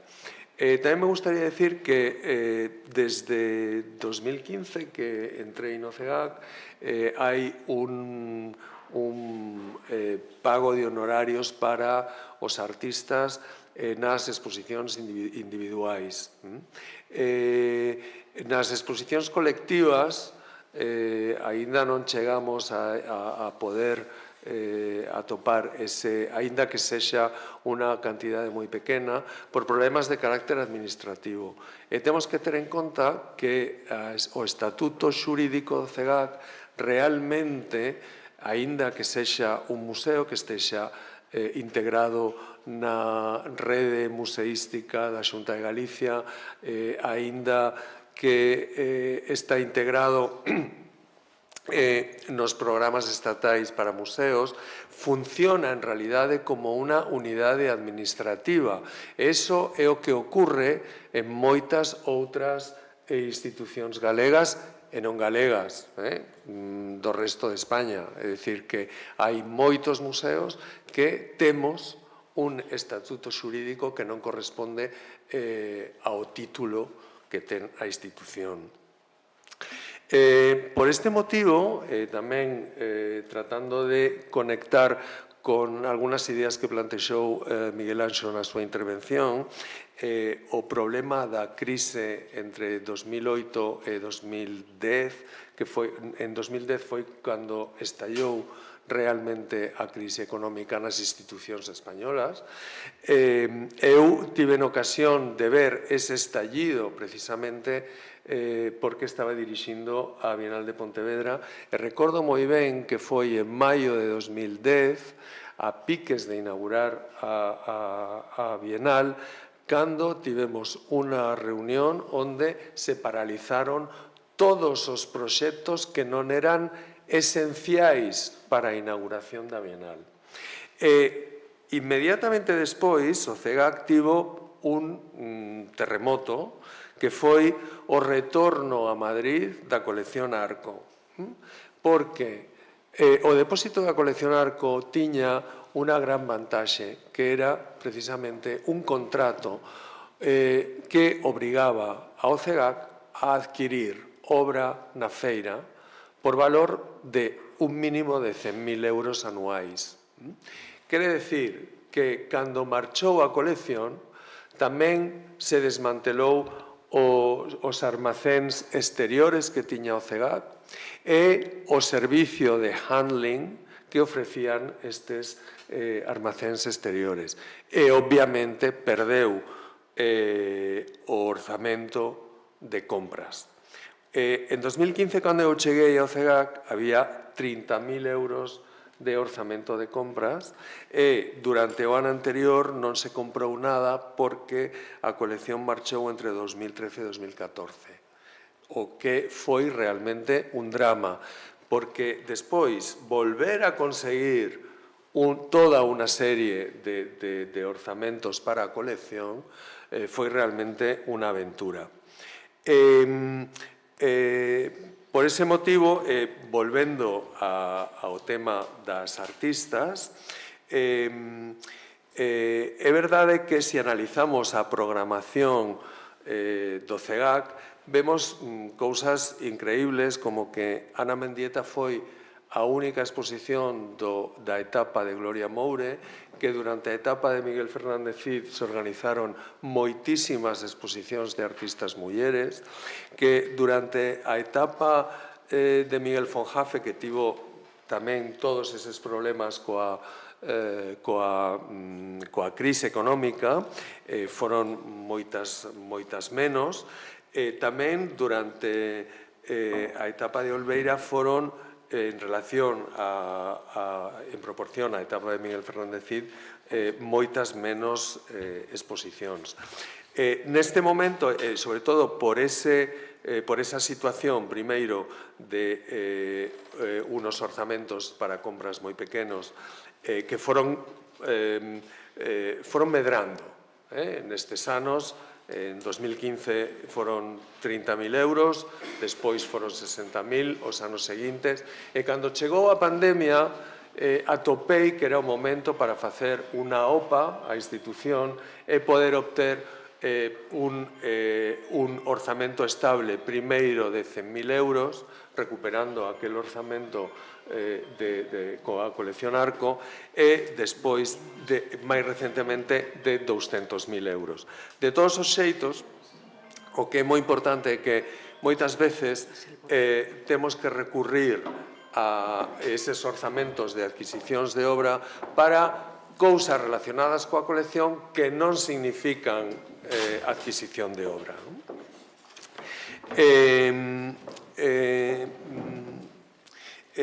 Despois hai toda unha serie, nestes últimos anos introducimos unha serie de novos proxectos ou programacións que tiñan a idea de poder estar pendente dun plantexamento internacional que era cada vez máis difícil tamén por esas limitacións non só orzamentarias, sino tamén de funcionamento, e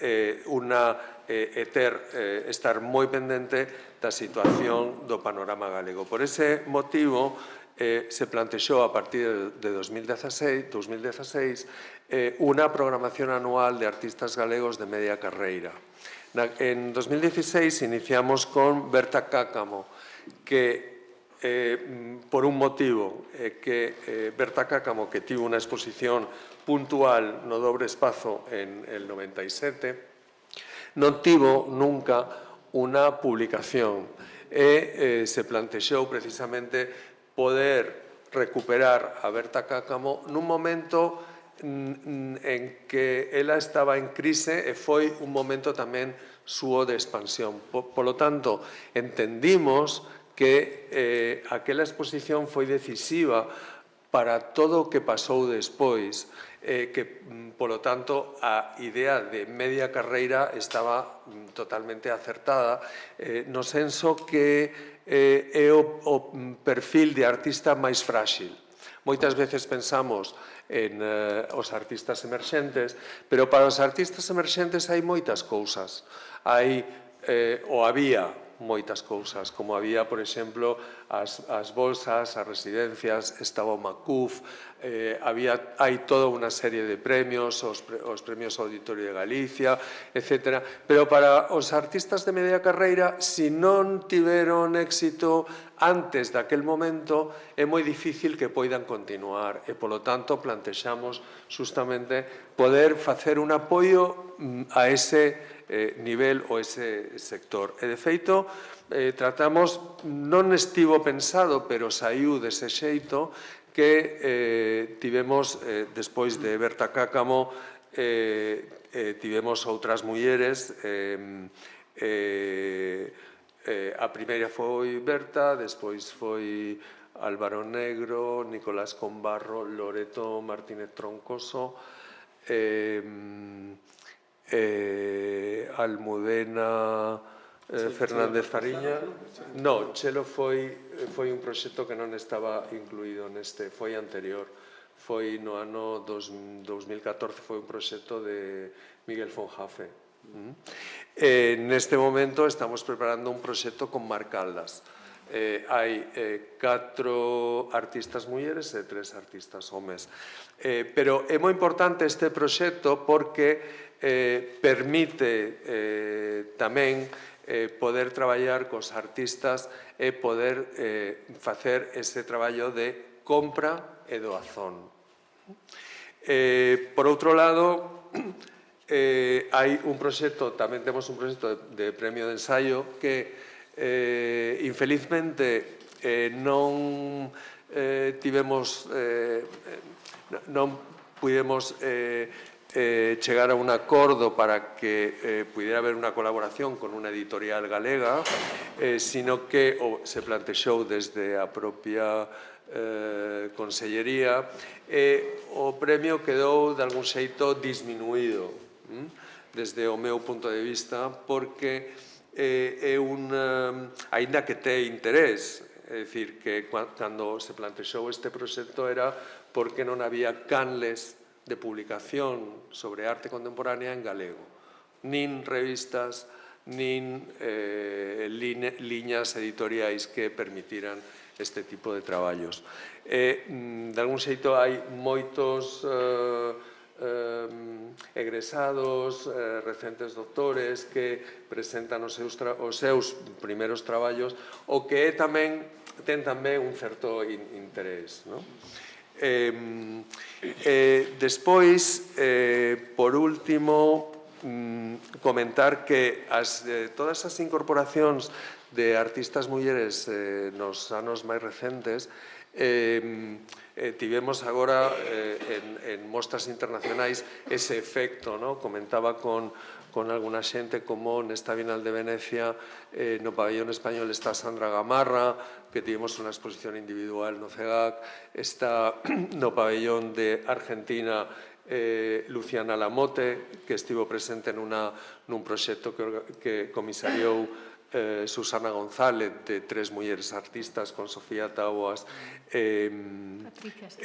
Patricia Esquivias, Manal Aldoguayán, que pudimos adquirir unha serie de pezas de porcelana, non as grandes pezas, pero eran unhas pezas pequenas moi significativas, tamén sobre a propia situación da muller no seu país, en Arabia, e Manal está representando a Arabia nesta Bienal de Venecia.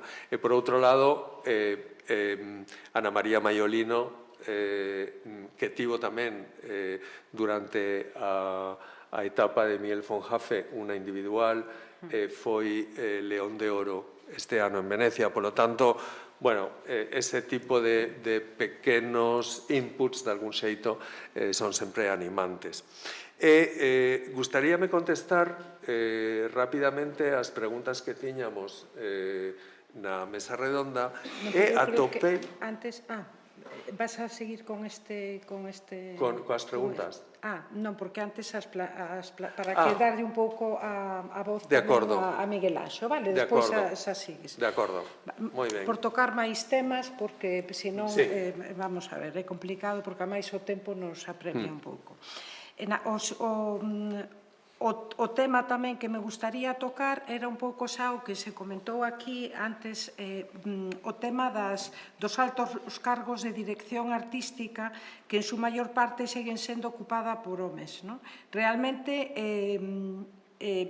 isto xa está posto de manifiesto por o Observatorio da Igualdade de Xénero, veu que era onde había a maior brecha, e melloramos nos postos de comisariado, en outros postos de subdirección, pero realmente nos postos de dirección é onde hai aí unha gran diferencia. Entonces, outros autores tamén están comentando, leín preparando esta xornada, que din que cando unha muller ocupa un posto destos de dirección, que trata un pouco, sin moitas veces darse de conta, sin casi ter conciencia, de manter un liderado con características masculinas. Un pouco é vosa opinión a ese respecto. Primeiro vamos a darte a palabra porque ainda non a tiveches.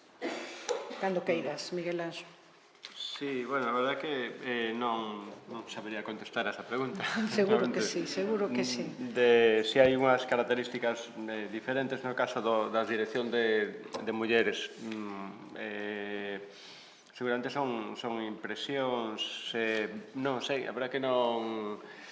Habría que facer realmente un estudo moi en profundidade e de tipo sociolóxico, así, para entender se hai dinámicas diferentes na dirección de mulleres, non sei. O que sí que é evidente que efectivamente se foi retrocedendo nos postos de dirección, na presencia de mulleres nos postos de dirección.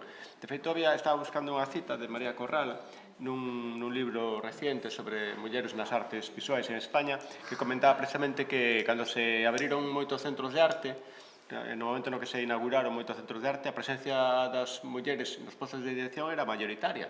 Chegou a ser mayoritaria, e o mesmo comentaba María de Corral, que foi directora do Reina Sofía nos seus primeiros anos, e que, sin embargo, en moi pouco tempo, en cuestión de que, foron avanzando un pouco os anos e tal, e foron retrocedendo, e ahora mesmo realmente creo que é mayoritario a presencia de homes nos postos de dirección.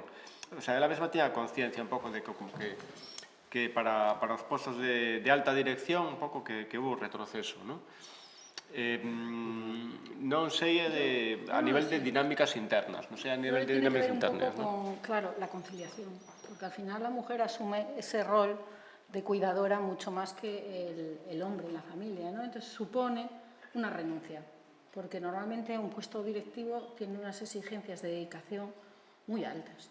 Entonces, pues claro, si asumimos otra función, difícilmente podemos conciliar, ¿no? Entonces, si te implicas en un proyecto donde tienes una dedicación tan alta, pues al final algo tienes que... Entonces, el problema es que no hay políticas que permitan ese tipo de conciliaciones de otra manera, ¿no? Entonces, eso sería también un trabajo de muy largo recorrido, ¿no? No hay guarderías al lado en el museo, o no hay, pero la madre es la que tiene que ir, venir, no sé qué, alimentar, tal. Claro, es que es muy complicado. Y eso no quiere decir que no, por eso yo intento ser siempre intentar ser lógica y coherente, y tampoco con esto decir que no haya hombres que evidentemente asumen esas funciones, ¿no? Que los hay, eso lo faltaba, pero sí que yo creo que eso todavía está ahí.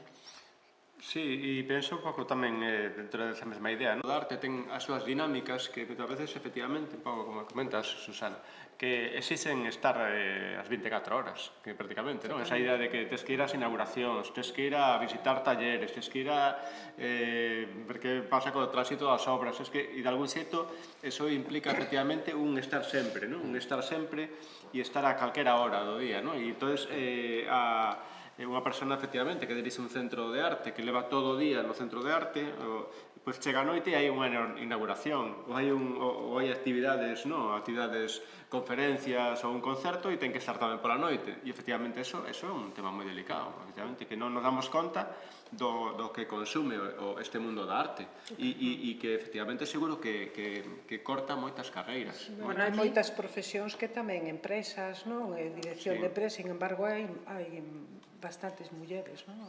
Quizáis que...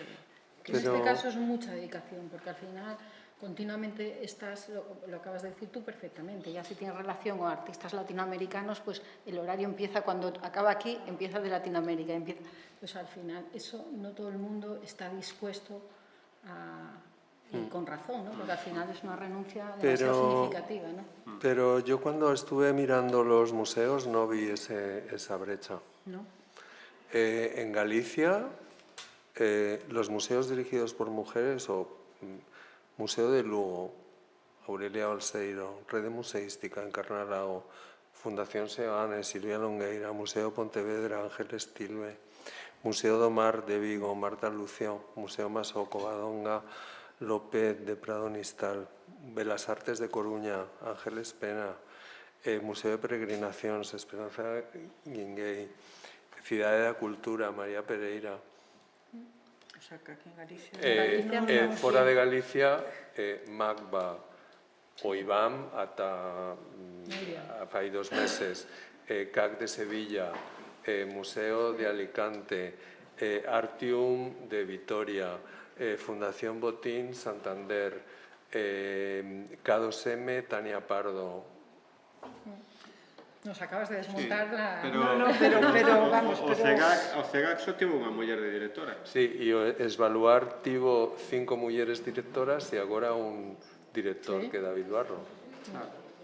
É dicir... Sin embargo, os estudos que hai así en relación a eso é o que din, non? Que nos postos de dirección así máis importantes que hai unha diferencia... Os informes de mujeres en as artes visuais, os últimos están indicando que sí que hai retroceso. Que hai cambio. Que hai cambio. Que hai retroceso Habría que ver todos os casos de museos. Todos os museos que efectivamente hai algúns moi relevantes como o MACBA, que efectivamente o dirixe unha muller, pero Reina Sofía o dirixe un home. Bueno, se facemos o reconto total... Pero o persoal é maioritariamente femenino. Sí, eso sí. En prácticamente todos os museos.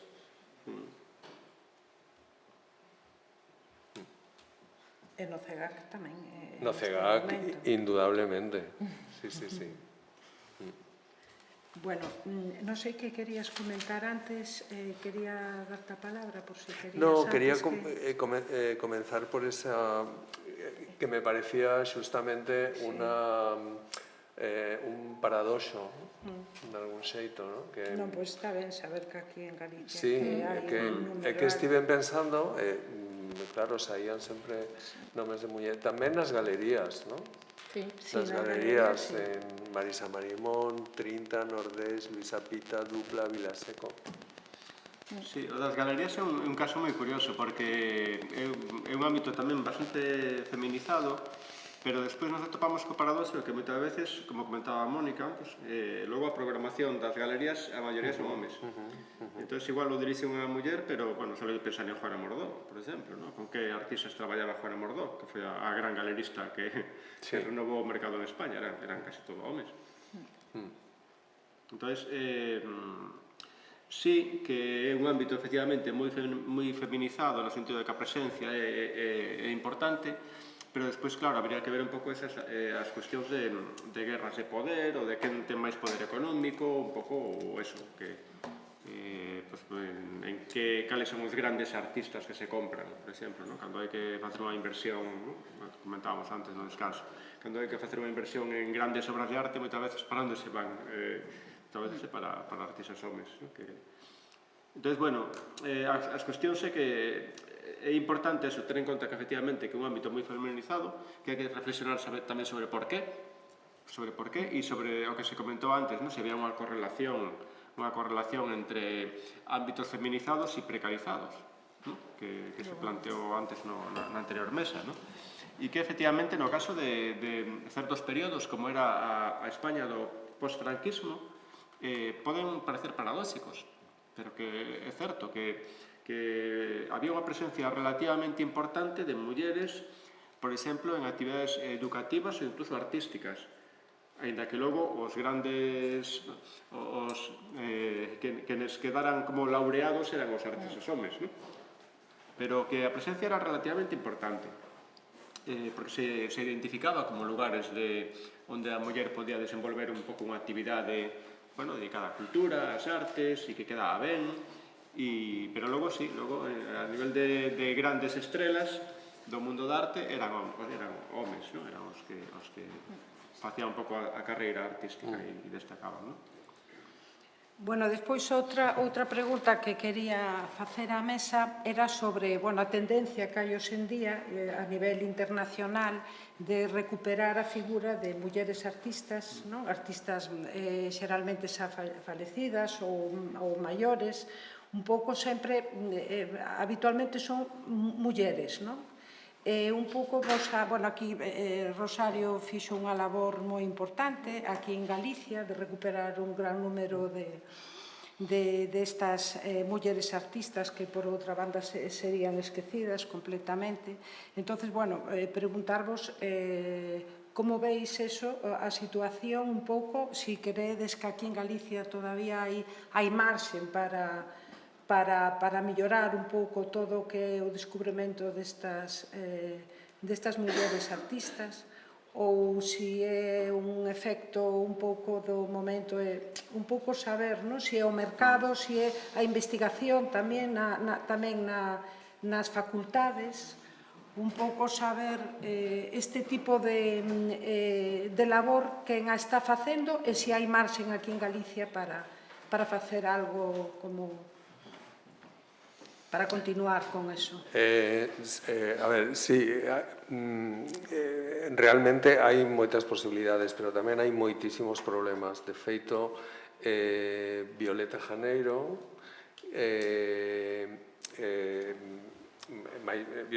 máis eu estivemos falando fai 2 anos de poder organizar unha exposición de Bea Rey. Ela fixo os primeiros contactos, plantexamos, eu visitei o museo, estive coa irmá, o museo estaba, daquelas estaba pechado, cando plantexamos poder facer unha visita para poder revisar todos os fondos, a irmá negouse, plantexou que non quería que saíran ningunas pezas de Bea Rey do museo, que o que querían era que a Xunta puxera diñeiro no museo para poder abrilo e que non deixarían nunca sair pezas. Fixemos algunhas xestións con persoas que podían estar máis ou menos preto desta señora, pero non foi posible. Eu tiven tamén outras situacións complicadas, ou ben herdeiros ou ben donos de determinadas empresas que tiñan ou ben arquivos ou ben fondos. O que atopei foron enormes dificultades e penso que é un problema español, basicamente. Tanto moitos empresarios como incluso as familias dos propios artistas pensan que teñen ali un tesouro que non se ten que visualizar ni publicitar. Atopo que é problemático, pero bueno, é un traballo que temos que facer, é unha obriga. Y desde el ámbito académico yo creo que ahí también hay una posible labor muy interesante, ¿no? Porque ahí sí que hay un marco de trabajo, de investigación que tiene más sentido, ¿no? Hacerlo también o iniciarlo desde aí. Hai moito traballo por facer no ámbito académico, moitísimo. E de feito, a presión tamén a percibimos desde o ámbito académico, porque unha das cuestións que máis nos damos conta, por exemplo, o profesorado na Facultade de Historia de Arte, que é onde eu dou clase, é que cada vez máis alumnos e alumnas piden facer traballos de fin de grado, de fin de máster, e tamén teses de temática de xénero. Cada vez máis se presentan máis traballos de fin de grado, de fin de máster e teses. Entón, bueno, hai moito por facer a nivel de incentivar a produción científica. Hai cada vez máis investigadoras que están, aparte, traballando con cuestións de xénero. Por exemplo, no meu ámbito, unha das rapazas que traballa comigo, que ten un contrato predoctoral, está traballando sobre mulleres na fotografía de Galicia, a temática específica das mulleres na fotografía en Galicia. Hai investigadoras que a veces non nos damos conta, pero que saen da facultade e que xa están levando a cabo pola súa conta investigacións. Hai que pensar que Ansela Caramés, por exemplo, estudiou en Historia de Arte, logo fixo un máster en Valencia, en Belas Artes, creo que era, pero fixo Historia de Arte. Unha das persoas tamén máis activas a nivel de comisariado, en cuestións de xénero. Violeta Janeiro, que se comentadas agora, que é unha persona que mañá lea a tese, por certo. Entonces, bueno, estou encantado porque, bueno, foi un traballo de varios anos e vai a presentar mañá. Ya le vi el tocho. ¿Qué? Ya le vi el tocho. Dices o tocho? Pois nada, presenta mañá a tese sobre prácticas colaborativas na España dos anos 90. E entonces é unha persona que, aparte, está traballando moito na recuperación de mulleres artistas, e aquí hai unha persona que creo que coñece ben, parece, non? Violeta Janeiro traballou contigo, con entrevistas, fixe un traballo fantástico a nivel tamén de produción da exposición na Cidade da Cultura. E entonces, bueno, é xente que está fora da academia, pero que de algún xeito tamén, bueno, está saindo destas novas xeracións que saen cunha perspectiva crítica forte e que están desenvolvendo un traballo interesantísimo e de recuperación do caso de Bea Rey, María Xosé Díaz, por exemplo, o traballo que fixo o catálogo precioso, que tamén o estudo sobre a entrevista, o traballo contigo foi fantástico, e máis, a súa página web está facendo un labor fantástico. E logo, pois eso, máis rapazas, investigadoras que están traballando, pero efectivamente falta seguramente ese esforzo, ese remar xuntos, para crear tamén proxectos, investigacións e publicacións. Eso sí que ainda a día de hoxe falta. E é unha asignatura pendente. Bueno, pois eu creo que o ideal agora é abrir a mesa ao público para que podades intervir. Se hai preguntas, se hai algunha pregunta ou alguén que quera facer algún comentario sobre o tema. Eu quería apuntar unha cousa que é que cando falábamos agora das mulleres, que moitas non son directoras e demais, que é no momento en que saen cuestións do tipo de que tal vez porque se teñen que dedicar a casa ou teñen fillos e demais non poidan chegar ao mesmo teito de cristal de sempre, que é real, que realmente esa é a razón única exclusiva, pero que os directores de museos tamén son pais, tamén son fillos de xente maior que hai que cuidar, e, sen embargo, pois rara vez sale o tema de, claro, como ten 7 fillos non vai poder seguir sendo director de museo. E logo pasa tamén outra cousa que sí é verdade que nós tamén o vimos na colectiva Portal de Igualdade, o feito de que por debaixo da dirección sí hai un montón de mulleres, pero eu fago un paralelismo co que ocorre no mundo cos concellos, onde moitas veces gran parte da plantilla son mulleres, o mellor hasta un 70%, pero nos países dos 194 países que ten a ONU hai 16 xefas de Estado e 18 presidentas do goberno. É dicir, sí que estamos, pero estamos ata un punto. Sigue existindo ese teito de cristal. Fixarvos da cantidad de países, o número insignificante de mulleres. E ao final todo é política. Se non estamos nos primeiros postos mundiales políticos, porque dende a política é dende onde se xestiona todo, entón verdadeiramente sempre vai haber esa fenda. Porque aí onde se manexa todo, daí saen as subvencións, daí saen os programas, daí saen absolutamente todo.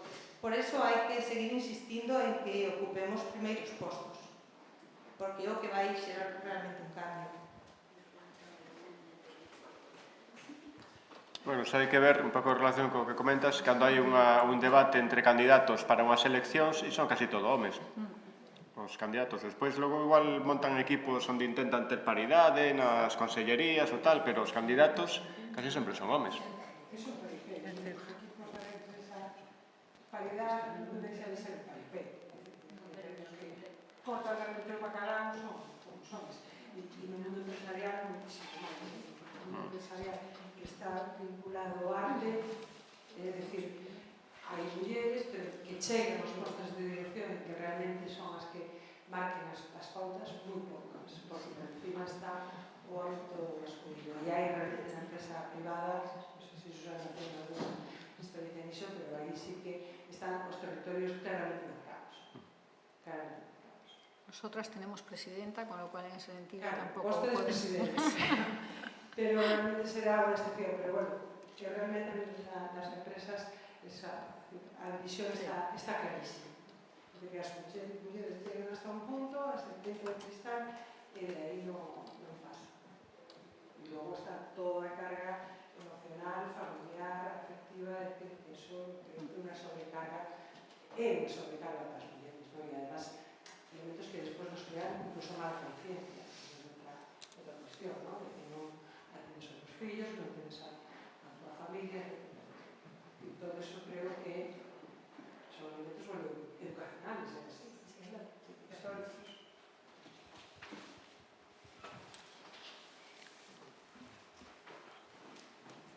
Alejandra. A minha pregunta é dirixida principalmente a Miguel Anxo, que na súa intervención anterior falou de que moitas adquisicións de obras de mulleres eran a través de exposicións relacionadas co xénero, certo? Que houve algunhas exposicións que foron importantes para a entrada de obras. Sí, quería preguntar si tratar ese tipo de temas dá máis visibilidade ás mulleres ou pode crear, ao contrario, un rexeitamento por parte de directores de museos de público? Como o feito de tratar con eses temas pode afectar a carreira das artistas mulleres de forma individual ou a proxección das artistas en colectivo? De obra, a entrada de obra a partir de exposicións, digo, que como lle pode afectar, ou refíreste a... O tema do xénero. Sí, que non se entendí moi ben. Como afecta ou como a nivel de xénero ou non? Non, como se o feito de tratar temáticas de xénero na súa obra favorece que as mulleres entren nas institucións ou se as mulleres que tratan ese tipo de temáticas quedan máis apartadas ou ao contrario? Pois, a verdade que non te sabría decir, porque igual depende máis da institución ou depende máis das persoas que teñen capacidade de que entre obra, da súa sensibilidade ou do seu...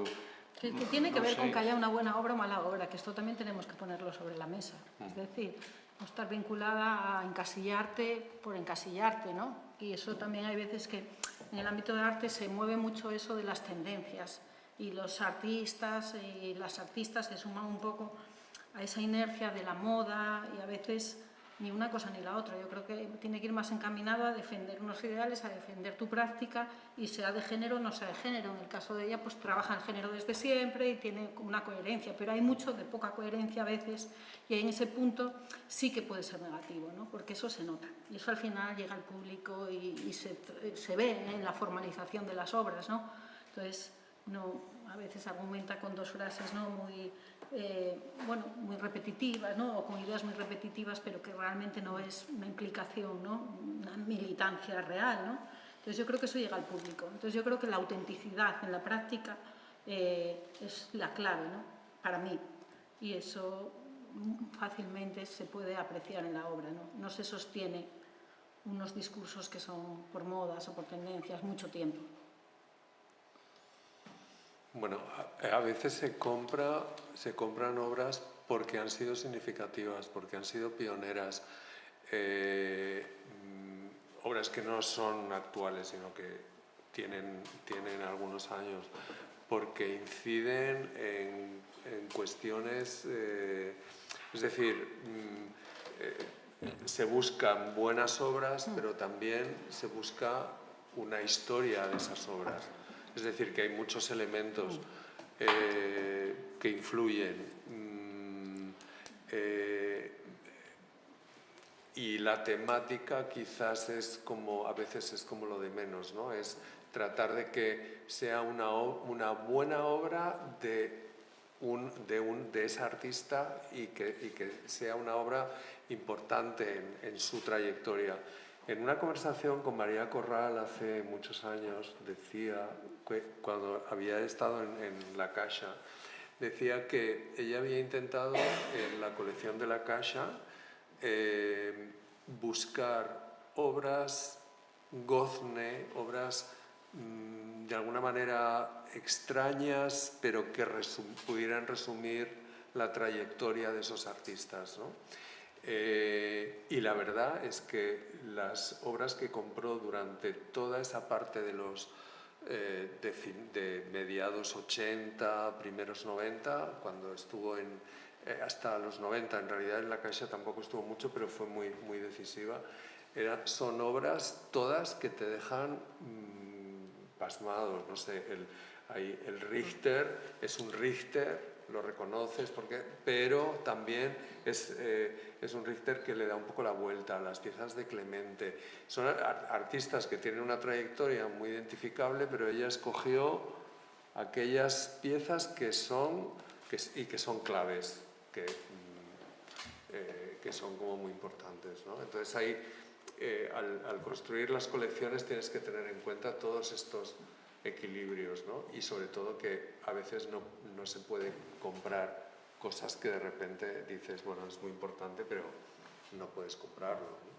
Que es lo que nos pasó yo quería comprar una pieza de Manal Aldowayan porque es una artista muy significativa y había esa oportunidad y no vamos a ferias, no podemos comprar en ferias, entonces el que vengan unas piezas aquí y podamos comprarlas, que se quedan, que no hay que pagar transporte, entonces será una oportunidad y compramos unas piezas que al final son enormemente significativas de una artista también como muy rara, ¿no? En esos términos. Sí. No sé si querías... No, termina con esto que digo. Nada, era simplemente poñer un pero, quería poñer un pero un pouco a estas intervencións en xeral, non? E é que en o mundo da arte somos moi aficionados a falar de boas obras e de obras de calidad. E que son obras de calidad? E que son boas obras? Quero dicir, que ainda onde tive un pequeno debate con un alumno en clase, ¿no? Que estaba falando de Clement Greenberg, ¿no? Entón, Clement Greenberg, se coñeces a súa narrativa, eso de excelente obra, chega ao culmen da experimentación, co plano, co tal, e a veces é moi de efectivamente, decir, que é o mellor, ¿no? Deste tipo de tendencia, de arte e tal, e a veces é moi difícil argumentar realmente porque unha obra é moi boa. Entón, nese sentido, penso que é moi interesante o que comentabas de María de Corral, por la feito de que María de Corral xa está afinando un pouco máis, porque xa dicindo obras gozne, obras na que percibimos unha evolución, por exemplo, non? É un criterio, non? Entón, quero dicir, moitas veces nos falta concretar claro, é un ámbito moi difícil o mundo da arte. E, efectivamente, o coñecemento experto e a mirada e o gusto fan moito. Pero que é unha obra fantástica para mí, igual non é unha obra fantástica para outras persoas que estades por aquí. Porque cada un ten as súas preferencias tamén e a súa mirada cara a arte rescata máis unhas cosas que outras. Entón, por iso comentaba un pouco esa idea de que, bueno, que vai depender moito de quenes elixan a obra. E no CEGAC comentabas, que se nota moito na entrada de obras quenes dirixían o CEGAC, quenes están detrás. É un tema moi complexo, porque cada persoa vai marcar a súa impronta. E para unhas persoas o que é a calidade é unha cousa e para outras igual é outra. Para uns pode ser un elemento máis de factura, de técnica, e para outras persoas pode ser un tema máis político, máis de posicionamento. Pero nunha colección pública o director non pode facer a súa colección. Ten que pensar no interese da colección pública. Atención. Debe. No, é que... Bueno, o resto que hai de colección. Ten que pensar no senso da colección pública. Moitas veces non se compran as cousas que gustan ás persoas que compran, sino que son pezas que teñen que estar porque son significativas pola historia, polo contexto, polas relacións que poden establecer con outras obras. Celeste, que querías comentar? Sí, bueno, quería comentar que traballo con a exposición para Grazán. Este ano seleccionei a unha artista, Alba Pardo, que traballaba solamente con pintura. Fixeron unha tesis sobre transparencias e demais, e claro, díxome ela, podo presentar agora a Grazán facendo pintura, pura pintura? Eu si considero que facer pintura ou facer marinas pode ser o posicionamento máis feminista que existe hoxe en día, precisamente por non ser feminista no plantexamento artístico que estás a desenvolver, porque hai que ter esa honestidade, que coincido contigo, Sofía. Unha cousa é unha persoa que leva 20 anos traballando con cuestións feministas, outra é unha persoa que pintou peixes e de repente pinta peixes contra a xenofobia, o sea, non. Entón, pois sí é un posicionamento feminista ou decidir co que traballas, eso, co que traballas pode ser perfectamente transparencias pictóricas. Entón, eu o que quería contestar un pouco a ti era eso, non? Que me parece tamén que é outra maneira de posicionarse. Moitas grazas. Algúnha intervención? Non, que se falei antes, Si temos nada, 3 minutos. Parabéns por organizar esta jornada que estivo moi ben, era moi interesante, e tamén porque co caso da Fundación de Susana González, pois é moi interesante todo o que aportaches e todas as cousas que facedes para promover a creación das artistas galegas, fundamentalmente. Moitas gracias, e a todos en realidade. E simplemente, venense moitas cousas á cabeza, desde, efectivamente, estou completamente de acordo coa ruptura do paradigma, que incluso no modelo este do concepto de xenio, de grandes artistas, todo isto que saliu agora en conversas con pequenos matices e que se podría estender en grandes conversas, non?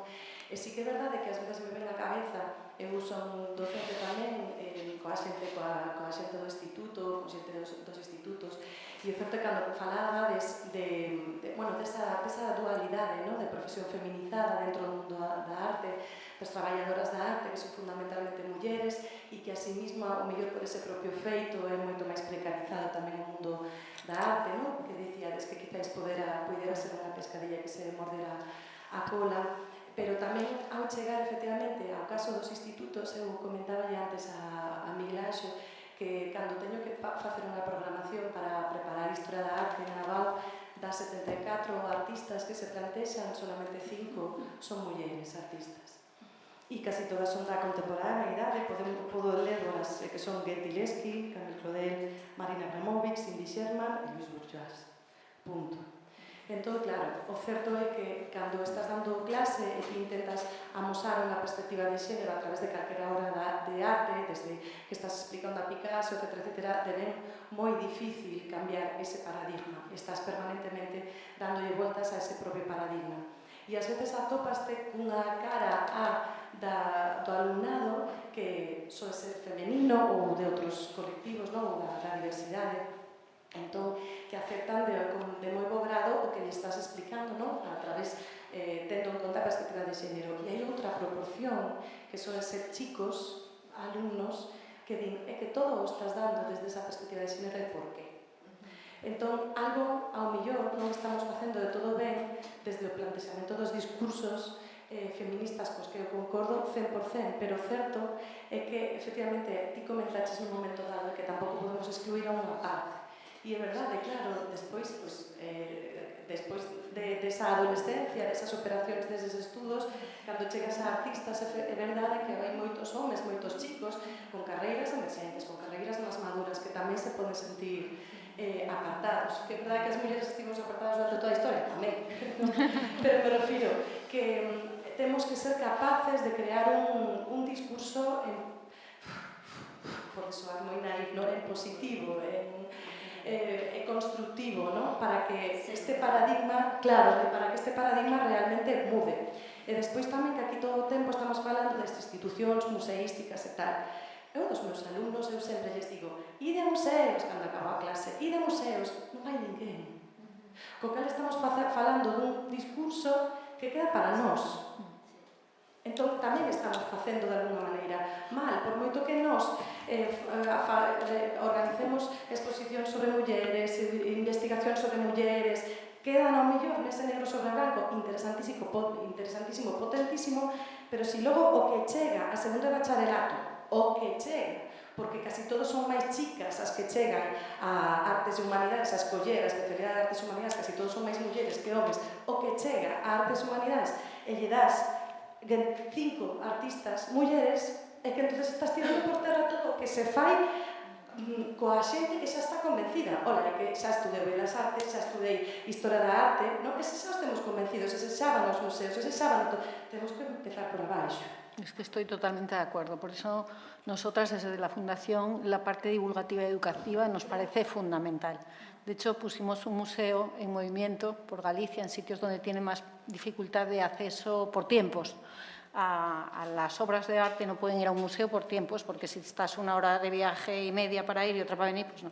Y el museo fuimos bastante rigurosos en incorporar, en la medida de lo posible, porque, por lo que os decía, nuestra colección empieza en el 19 y entonces más complicado, pero incorporar muchos nombres de mujeres, muchas obras para que tuvieran esa presencia, porque si esas niñas y niños no los conocen, no les suena de nada y solo les llevamos a Picasso, Dalí, a Kandinsky, estamos en la misma dinámica, justo vamos en contra de nuestros propios planteamientos, ¿no?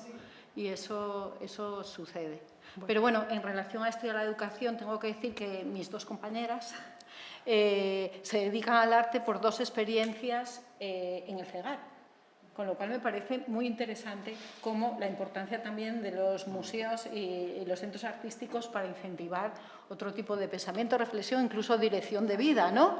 Bueno, pues está Elvira, que después de una exposición en el CEGAR, digo, yo quiero dedicarme, yo quiero estudiar Historia de Arte.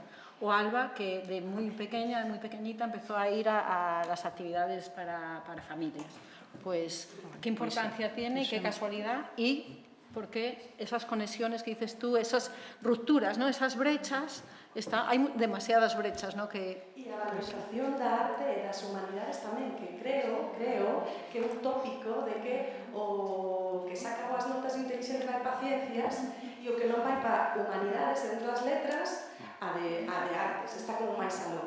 E non sei, lembro que non sei se na alguna conferencia ou en algún momento da facultade me acordo que dixera que ata o propio Velázquez, eu quedei con esa conclusión, decideme se estou equivocada, o propio Velázquez negou varias veces o seu traballo manual de artes para ter traballar coas mans para ter un título nobiliario, e traballar na corte. Entón, se a arte non se valora e se menosprecia, volvemos ao mesmo. Casi sempre son as mulleres as que entón, dame igual, dame igual, despreciar igual, eu vou polo que me gusta. Me refiro, nunha mente dunha chavala, dunha nena ou dun neno de 14, 15, 16 anos, che din, vas por ese camiño, de alguna maneira.